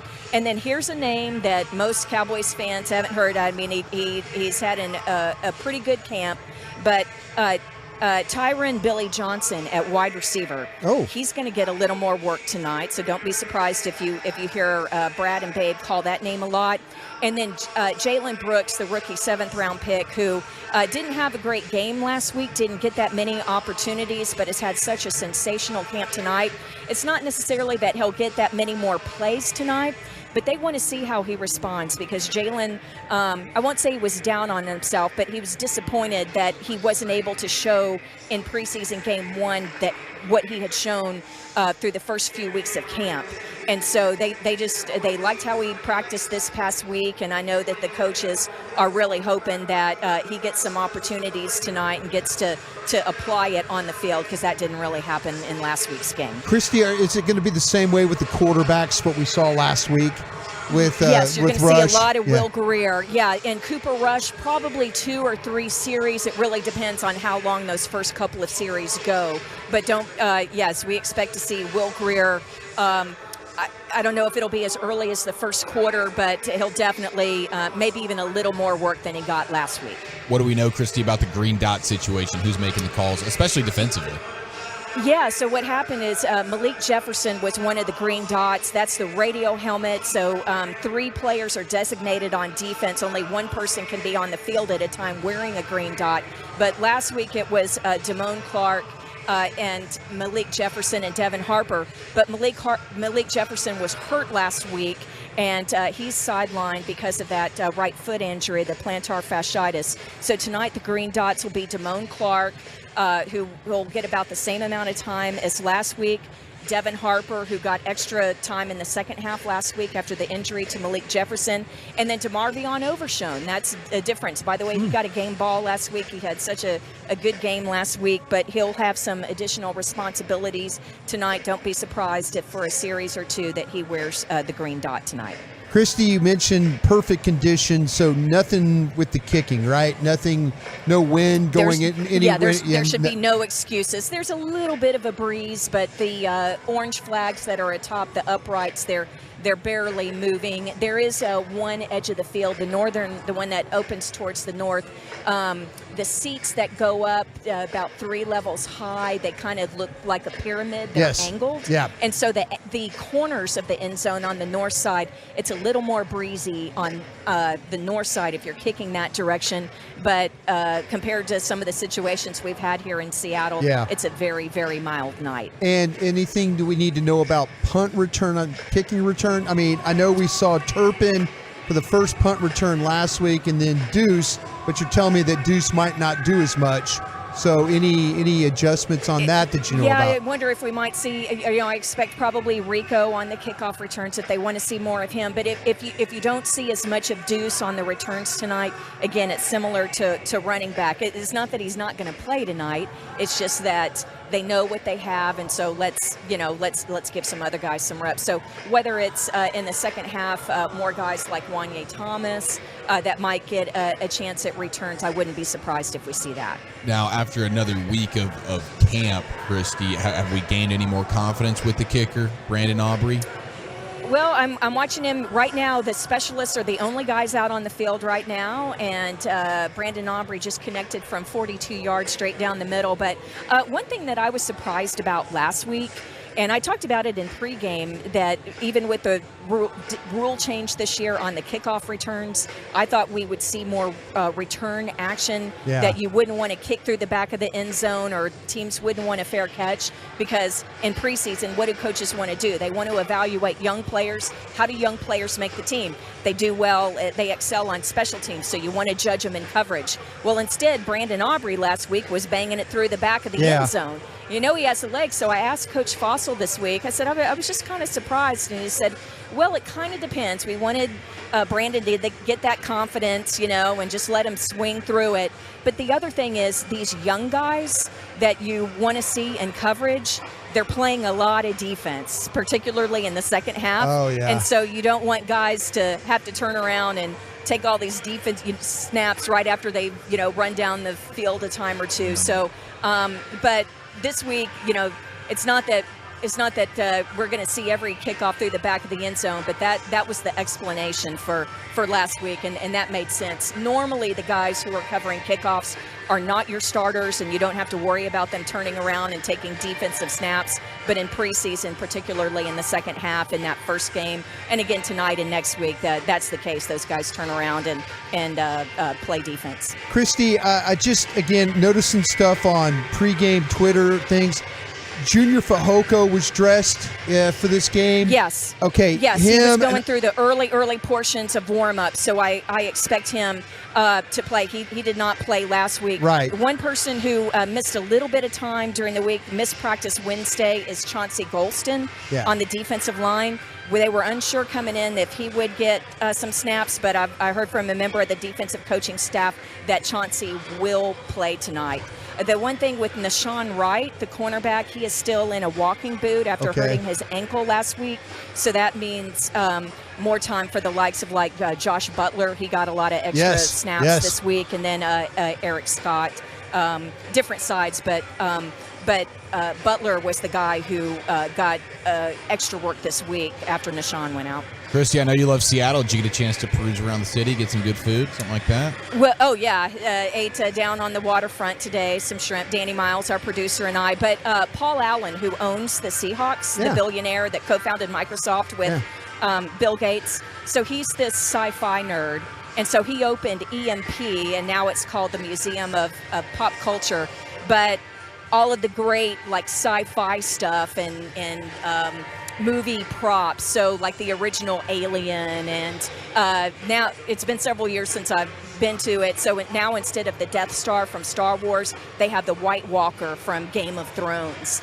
So kind of get to nerd out when I come to Seattle. This is one of my favorite road trips. That is fantastic. Well, Christy and then Scales. last night I went to the WNBA game. Seattle Storm was playing, and they'd still play in the same place where the Supersonics used to play. Yeah. And of course we're the home of the Kraken now, so it's over by the Space Needle, and it's just awesome to walk around down there. So I thought, hey, I'll check out the Seattle Storm. Well, Scoop, I hate to say this, when you get off the plane this morning at about 5:30, and they open that door, yeah, just be ready. It's going to sting. It's going we to. Will It might rejoice be. It might be 100 we will degrees. rejoice if it's 5 or 5:30, because we're actually scheduled to land at 6:05 a.m. Oh. And I can tell you that the football people are not. Well, I won't say upset, but they were wishing that Seattle would go along with moving this kickoff I up was by a wondering. couple of hours. I was wondering And that. Yes. Yeah. Yeah. Why are we not playing day football in these preseason games? I don't understand rest of that. the Especially league since is. it's a Saturday. I Yeah. can understand if it's a weeknight and you have traffic. So, Yeah. this is Yeah. I wish they'd have moved it up an hour or two. Well, Christy, you're always a wealth of knowledge. Appreciate the time. We look forward to your owner's box conversation coming up here in the next hour. Great. Thank you, Eric. Thank you, Brian. Absolutely. There she goes. Cowboys sideline reporter Christy Scales, live from Seattle. It's late night. These guys will be getting off that plane. Day off tomorrow, I presume, right? I mean, yeah, they'll be able to kick them feet up tomorrow, get back home, sleep in their own bed. Maybe they'll catch the jet stream, going Save you that half west hour to or east. so. Maybe those pilots could, when you're flying overnight like that, they can lay the coal to it. Yes. they could just burn up a bunch of gas and just fly as fast as they can. Everybody's trying to get home in those Everybody's scenarios. trying to get home. So, yeah. But, yeah, they'll go ahead. It'll be nice. Yeah. It will be nice. And the next hour of Cowboys conversation will be nice as well. Let's get you set for kickoff coming up next right here on The Fan. You don't want to miss the next Dallas Cowboys touchdown.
live from Seattle.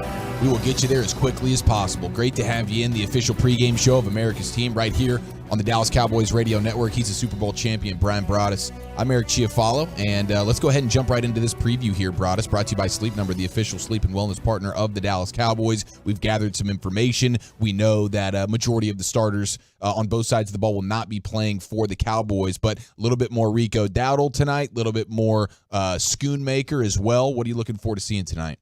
Yeah, kind of the same thing. I like what, I love having Christy Scales on and Babe. They do a great job of kind of giving me an idea of what to look for. I figured that Malik Davis got the opportunity last week, and he was, and they were probably going to flip with him and Rico Dowdle.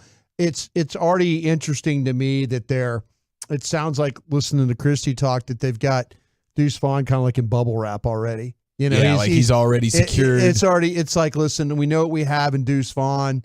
Let's not, and it might be a thing where all of a sudden with Deuce, because he is a shorter guy, he's a smaller guy, he's a 5'5" guy. Do you sit there and use him in the preseason and give him carries, give him 10, 12 carries?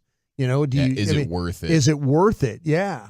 I would say at the running back position, if you know what you have, and that's why it was fun being able to see Bijan Robinson out there in a Falcons uniform and making some plays. And 5 carries, it's like, yeah. I mean, you know what you got. Well, right. I mean, why put any more tread on the tires of something that you already know is a sure thing for your regular season football team? And so I mean, size for sure, you factor it in, but I just think the nature of the position, I think it's smart. If you know Deuce is a guy that's going to be a contributor for your football team when it actually matters, why overdo don't risk it. Yeah, don't in the second half hand him the ball a bunch. And I mean, you're going to see you probably see some really explosive plays for him, and that would be the talk of the post game show. But as it was last week, as it was last week. But I'm okay with with Schoonmaker getting opportunities for sure. I like what my guys were talking about with Jalen Brooks. His situation.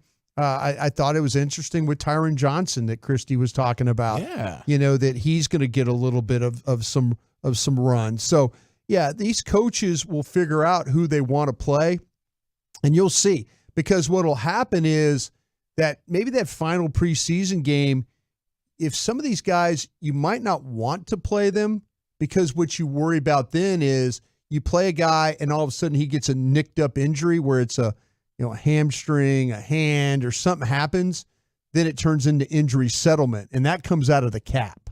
So you got to be careful.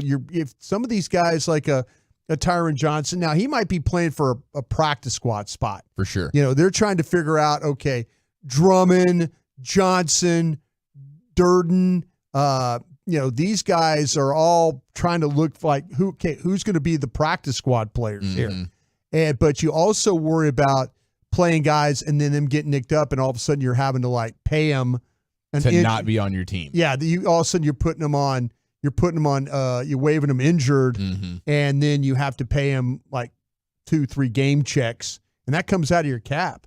So you have to be mindful of that. If you're going to play a guy, play him and learn about him now, because if you don't play him in the third, or you do play him and he gets hurt and you want to cut him, that could be an expensive proposition. Well, let's go inside the numbers and take a look at a matchup to watch tonight. It's brought to you by Papa John's, the official pizza of the Dallas Cowboys. Better ingredients, better pizza. It is Papa John's. And one of the biggest names in the draft coming out, certainly locally, was Jackson Smith-Njigba, Ohio State wide receiver, who dominated at Rockwall right here locally in the DFW. In high school, he had, in game 1 of the preseason, 3 catches, 25 yards. He played about a quarter or so last week. Hopefully we'll get to see him, because we know Deron Bland's going to be playing.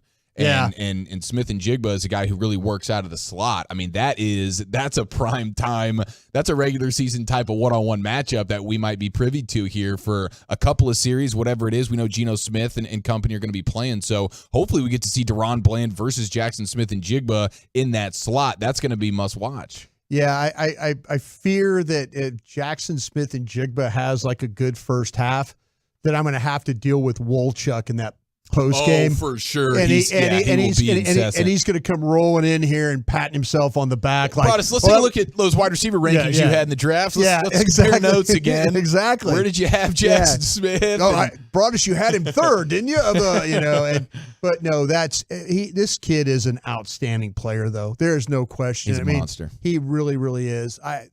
He's one of those guys he's so rare when you start to talk about body control and balance, ability in and out of cuts, solid hands, dependable route runner, finds ways to get open. I mean, he is one of those guys, but like, seriously, he has an ability to like take over games. Mm-hmm. You can watch him in Rose Bowl just take over the game. I'll never forget in high school. Him and Harrison it was crazy. Yeah, he's how done those it. guys were, done it at every level, and he did it at AT&T Stadium as a senior at Rockwall, where he had like 5 or 6 touchdowns in the blink of an eye in a big playoff game. The dude's a stud, and seeing Deron Bland. I mean, what do you make of Deron Bland and Damone Clark? These guys, I mean, they're obviously secured on the roster. How much more do you need to see of them? Well, you mentioned it. I think it's a good. Just a good test. I think it's a good test. They're having to cover. Cowboys wide receivers are no joke either. Mm-hmm. When you start to talk about the top, 4 or 5 guys, there's no joke with those cats. So, getting an opportunity, but against some really quality players. We'll see. Like I say, we'll see how much that the Seahawks play all their guys. But if you're working out of the slot, having to cover this guy. This guy is a complete difference maker when it comes to that. All right, let's get you the coach's corner for today's program. Brad Sham, the voice of the Cowboys, and Cowboys head coach Mike McCarthy live. Coming up next, you're listening to the Dallas Cowboys Radio Network. Fly to Philly, take off to Tampa.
live with the voice of the Cowboys, Brad Sham. Right now, live in Seattle. Take it away, Brad. Thank you very much. With Cowboys head coach Mike McCarthy right in the middle of the preseason now. And you said during the week, why was it such a good camp?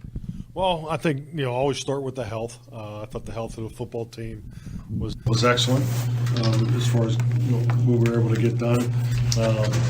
Anytime you put together a training camp schedule in past years, you always have a goal of, that's usually probably too much. And so you normally have to cut back a little bit. We didn't have to do that this year, so I think it just speaks to the conditioning that the players were in, the ability to practice the way we want to practice out there in the great weather. Great climate, so just got a lot of quality work done. What, if anything, will we notice different tonight? Definitely felt great about the preseason game as far as the way the players were, their playtime distribution. We're going to use a similar format tonight because let's be honest, this evaluation of our young guys, this is going to come down to the Raider game. So we're going to play it the same way as we did last week. So normally in the regular season, I would not ask you about individual players, but this is preseason. So I do have a couple of guys I'd like to hear you talk about. And Babe Laufenberg said, be sure to ask him about Deuce Vaughn and what are we going to see out of him. And if Babe says he wants me to do it, then I usually try to do it. So what are your plans for Deuce? Deuce will take a similar rotation as he did last week against Jacksonville. And, I think it's important, clearly to, keep utilizing him, in a certain way, and I think he produced very well last week. So yeah, his flow and play time will be very similar. Do you think you know what he is? Yeah, definitely. No, I think I have a really good idea what he is. I've spent some extra time, which I normally do after the off-season program. I think as a coordinator on offense, you have a chance to install your offense throughout the spring, but then you have this draft class that comes in, and there's a time or two that Randall Cobb, same with Deuce. How do you have enough packages for them, and so forth? So we feel like we have a really good understanding of what he can do. Now maybe I've just seen too many of these things, but there's a cynical part of me that says maybe you know so much about what Deuce is that you don't really want to put too much of him out there for people to see in the preseason. Anything to that? Yeah, definitely. I mean, this is a new offense in some ways, so we're doing some things different. We're purposely not showing those things. I mean, everybody in the league does that this time of year. So yeah, that's definitely part of our thinking. All right, now you've got a couple of guys who aren't able to play tonight, who did last week. Nashawn Wright is one of them, and I think Scott is getting the call and plays him. Now he's a guy who had a great spring. I know I talked to Al Harris. Al was over the moon about him during mini camps and all that.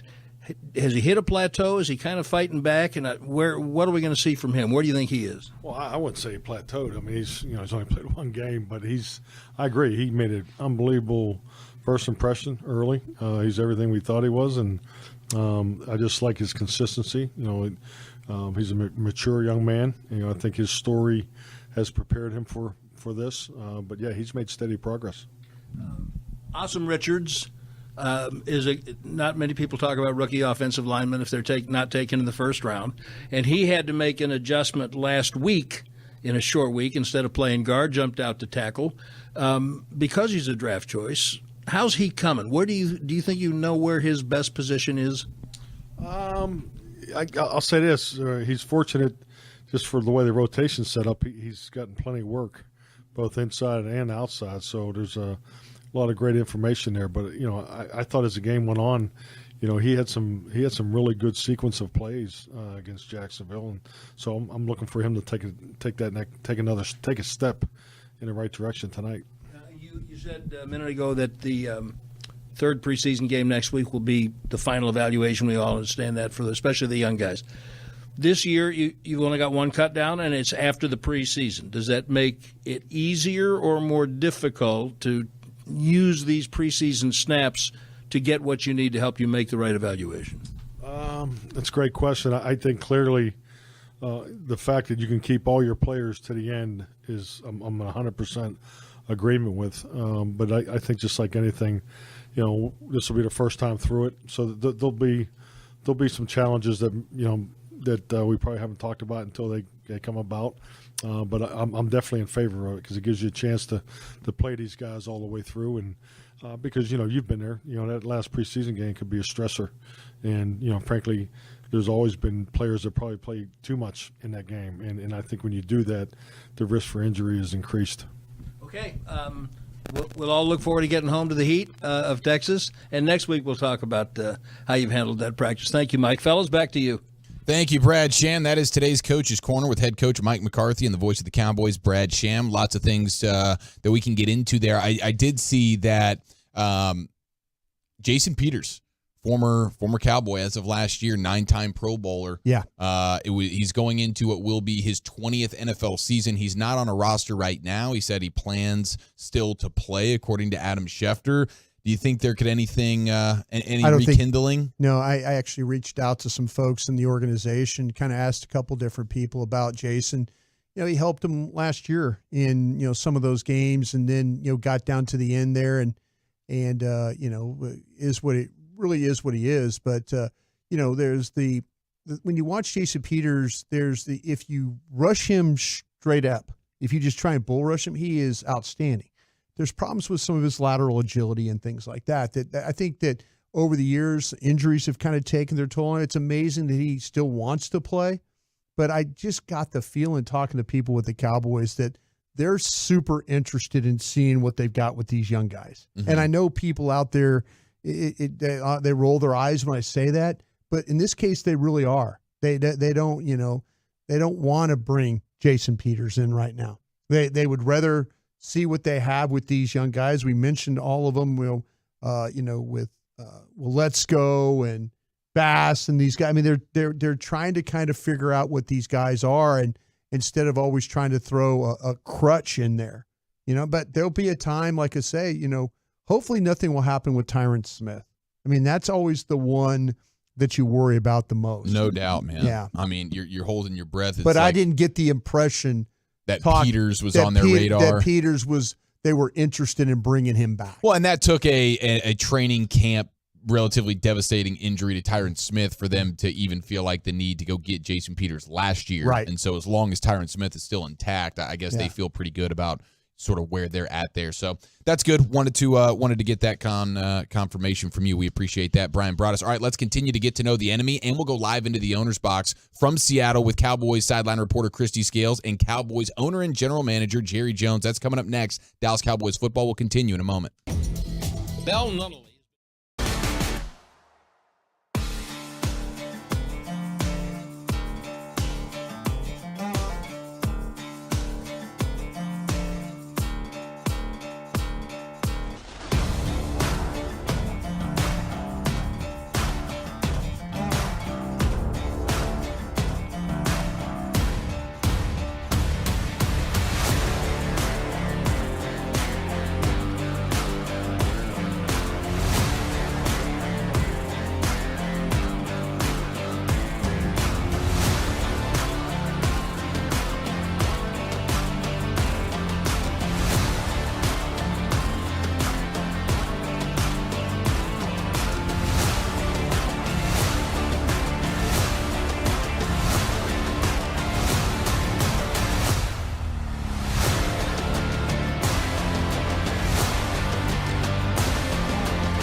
preseason game number 2, Cowboys and Seahawks live in Seattle. And let's head back out to Seattle and let's get the view from the owner's box live with Jerry Jones and Cowboys sideline reporter Christy Scales. Christy, take it away. And this time we find Jerry Jones at the 30-yard line here at Lumen Field in Seattle. And Jerry, it's been such an outstanding camp. But one of the battles is at running back in regards to who's going to back up Tony Pollard. And I know we're going to see more of Rico Dowdle tonight, but I'm wondering how you see that battle going with Rico Dowdle, Malik Davis, and your rookie Deuce Vaughn. Well, I go back to that old commercial with Deion Sanders, both. And of course, it's great that we do have the competition, but it's healthy. And as you know, you do need numbers there at that position. We obviously are counting and dependent upon how Pollard is Pollard. But these other two really have something to offer. Actually, we have 2 other backs that will get a lot of attention here tonight. But I really think we're in good shape with our depth at competition at those second and third running back positions. Want to stay on the offensive side of the ball and talk about 4th, 5th, and possibly 6th wide receiver in Jalen Tolbert, who had a disappointing rookie year last year, had such a good game last week. Jalen Tolbert and Jalen Brooks has had such an outstanding camp. How do you see things shaping up, and what stands out to you at the wide receiver position through camp?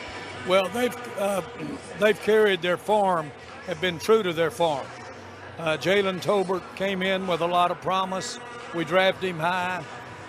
He might have been a little disappointing last year for himself, mainly, but that's a first-year guy, so you got to handicap that a little bit. But he's been outstanding this camp, and is everything we drafted. And so really looking forward to his continued improvement. And, of course, that 83 is really had a heck of a camp. He has several things that you can't coach. It's just a natural high point to the ball. He knows how to go up and do what you're supposed to do, and that's snatch it and come down with it. And so he's going to be and is a lot of competition when we look at our numbers. And then we've got a crowd, frankly, of very legitimate talent at our tight end position. And then we've got some really receiving skill coming out of that backfield. So it bodes pretty well for Dak and being able to have some guys that can catch it and run with it after they get it. Jerry, some fans and even media, they think preseason, it doesn't really mean anything. But I want to ask you, the last time that we played here in preseason in Seattle, 2016, it just changed the course of the Cowboys franchise. Of course, that's when Tony Romo was injured and the rookie Dak Prescott came out and just had such a great game against that Seattle defense, and he's been the face of the franchise since then. But that night 7 years ago when Romo went down, what do you recall from that last time we were here in preseason? Well, everything. I can remember just stunned with Romo hurt, and really I knew we didn't have answers if we weren't going to have him.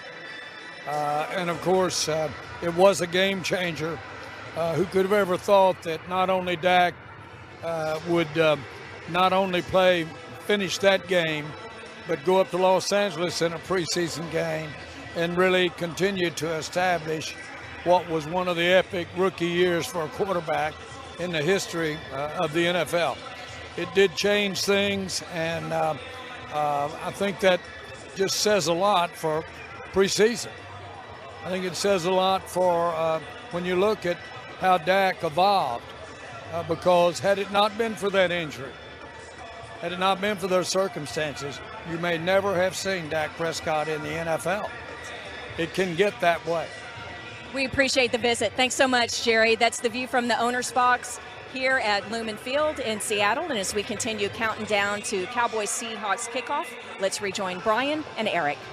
Thank you, Christy. Tonight's view from the owner's box brought to you by Papa John's, the official pizza of the Dallas Cowboys. Papa John's, better ingredients, better pizza. It is Papa John's. I remember being in the booth with Brad. We were calling the game, and Christy, it was like the game was going on, but we weren't really focusing on the game. No, at that point. We just weren't. And you're like, I just seriously, you're trying to describe what's happening in the play, and we're going down to Christie like every other Please give us anything. Tell us. We're trying to, and then is he okay? Well, it's funny. Tony on the way home, like we're flying back to camp, and he's up moving around.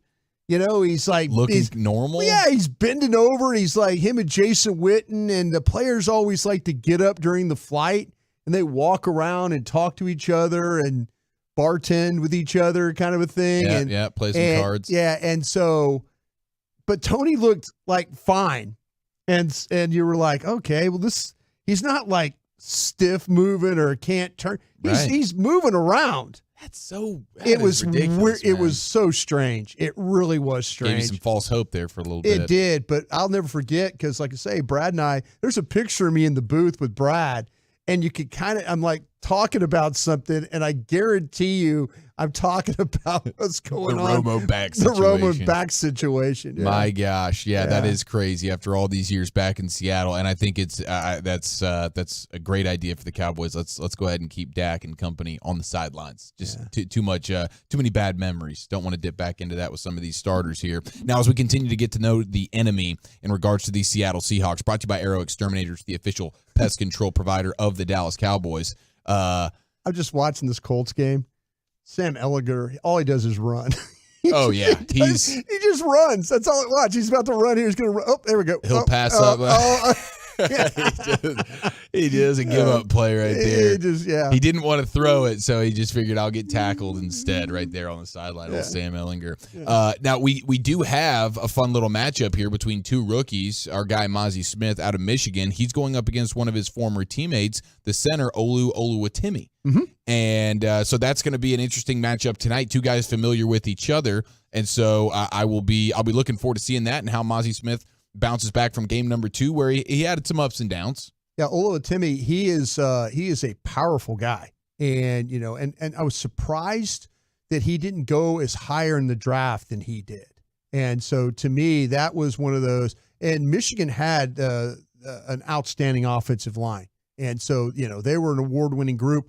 But this will be a good battle between two very powerful players and very familiar with each other's game. Yeah. This guy, 5th-round pick, but he was the Remington Award winner for the nation's best center. He was one of the most. I think he's won more awards than that. He's a highly Outland Trophy as well. Top interior lineman. He is a highly decorated center, and he went in the 5th round. And there's some questions about his ability, like we talk about lateral agility and things like that, but he's a fine player. All right, let's go inside the booth with Brad Sham, your voice of the Cowboys. Coming up next, you're listening to the Dallas Cowboys Radio Network.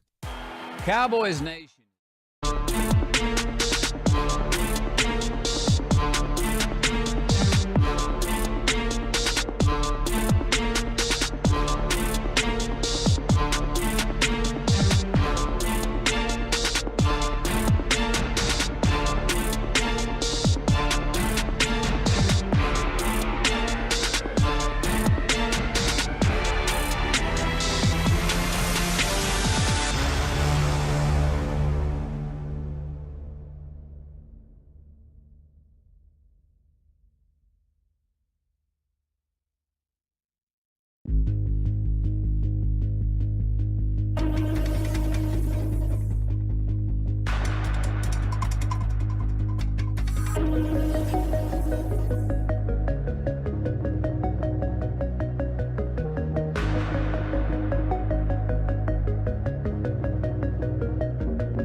Out with the voice of the Cowboys, Brad Sham, brought to you by the WinStar World Casino and Resort, the casino of the Dallas Cowboys. Brad, great to hear from you as always. It doesn't look like we'll see maybe quite as much of Deuce Vaughn as we saw last week. The Cowboys feel like they already know what they got with him. Do you feel the same? You've seen enough? That guy Deuce, he's going to be contributing in the regular season? You do understand, Eric, it does not matter a tinker's damn what I think. That it's really irrelevant. I think, based on the pregame conversation we had with Mike McCarthy, that what we saw last week is approximately what we'll see tonight. And I thought he was very candid in saying, I don't want anybody to see very much of him because we got plans for him. He didn't say those words, but he was pretty close.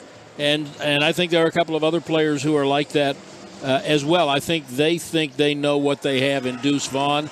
And whatever they're going to do with him, they're going to save for when it counts. Well, I believe it's a tinker's damn because you ask a really good question, and I kind of felt like Mike was like kind of holding you off there, but I appreciate the questions, Brad. Thank you, Brian. The mention about Jalen Tolbert and stuff like that, do you feel like that he has solidified himself as that fourth receiver, and now the battle's for 5 and 6? Yes, I think that's absolutely the case. And I think the fact that he's starting again is an indication of that. I think the interesting thing for me, because Semi Fehoko, this is like put up or shut up, I think, for his career. Right. And you've got to figure out in the next 2 weeks what you're going to do with Turpin, how you're going to use him. And the interesting guy to me is Jalen Brooks, who's had a great camp. Did not have a good game last week. As Babe pointed out during the game, it looked like he was rushing his routes in and out. And I had that confirmed by Will Greer, by McCarthy, who admitted it straight up. Yep, he was doing that. So I think the fact that Brooks is starting again tonight, because he had another really good week. And I think that the fact that he is starting again tonight is an indication that they believe in him as the fifth guy right now, and they want to see how he handles bad game, week of preparation and correction, come back and try it again. That's just my guess, but that's how I'd read it. Brad, Isaiah Land, I know I'm going way down the depth chart here, but I kind of felt like his all-22 was good last week. Him, guys like Junior Fehoko, I'm kind of excited to see how these young guys could play in this one. Fehoko particularly because he was not able to play last week with a bad shoulder, and I believe he will be going tonight.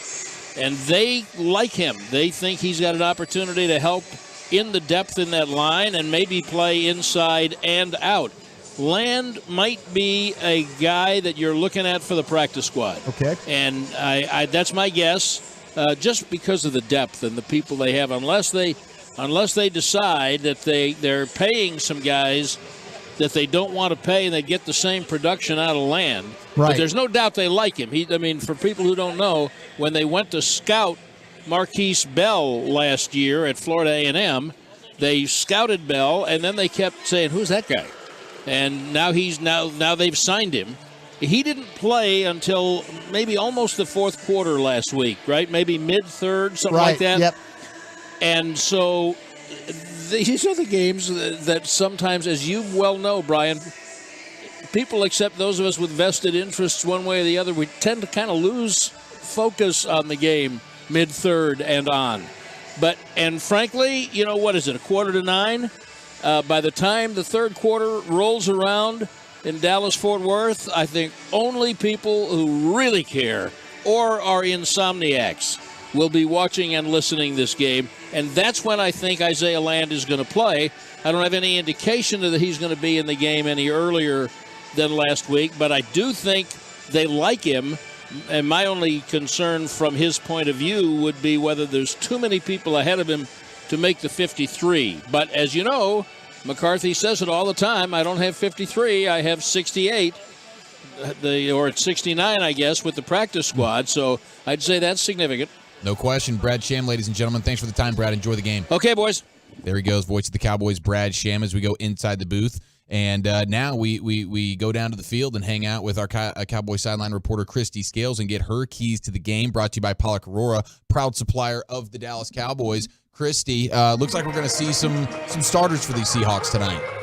Yeah, watching the Seahawks go through their warm-ups, and there's Geno Smith at quarterback. And, last week they did not play their starters. They took the Dallas Cowboys approach, and it was the second-string guys getting the work. Drew Lock going most of the way. But I'm told that the Seahawks will, in fact, play their starters probably just a couple of series. But that means that it's good news for the Cowboys coaches and player personnel folks, because it means that the young guys are getting some work against first-team opponents. So you can look at it as the glass half full. So, yeah, don't be I don't know how many series they're going to get, but looks like the Seahawks starters are going to at least get a couple. Scoop, in the last minute or so here, what group is under the most scrutiny, position group for you?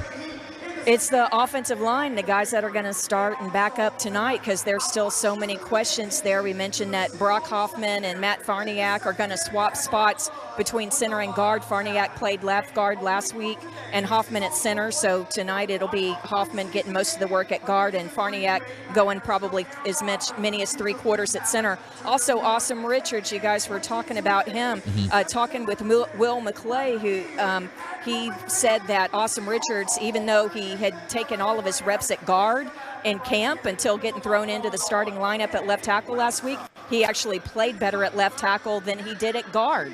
And maybe that's because he played it in college and he's better in space and used to that. It's a little crowded and in the middle, but they want to.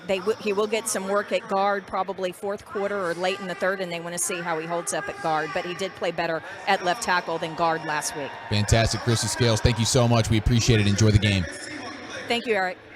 There she goes, Cowboys sideline reporter Christy Scales, right here on the official pregame show of America's Team. That is going to do it for us. We will we'll get you some Wooly Bully, Zach Wolchuk and Brian Broaddus for the halftime show and the post game. But kickoff is around the corner with Brad and Babe coming up next. Dallas Cowboys football will continue in a moment. The Medal of Honor.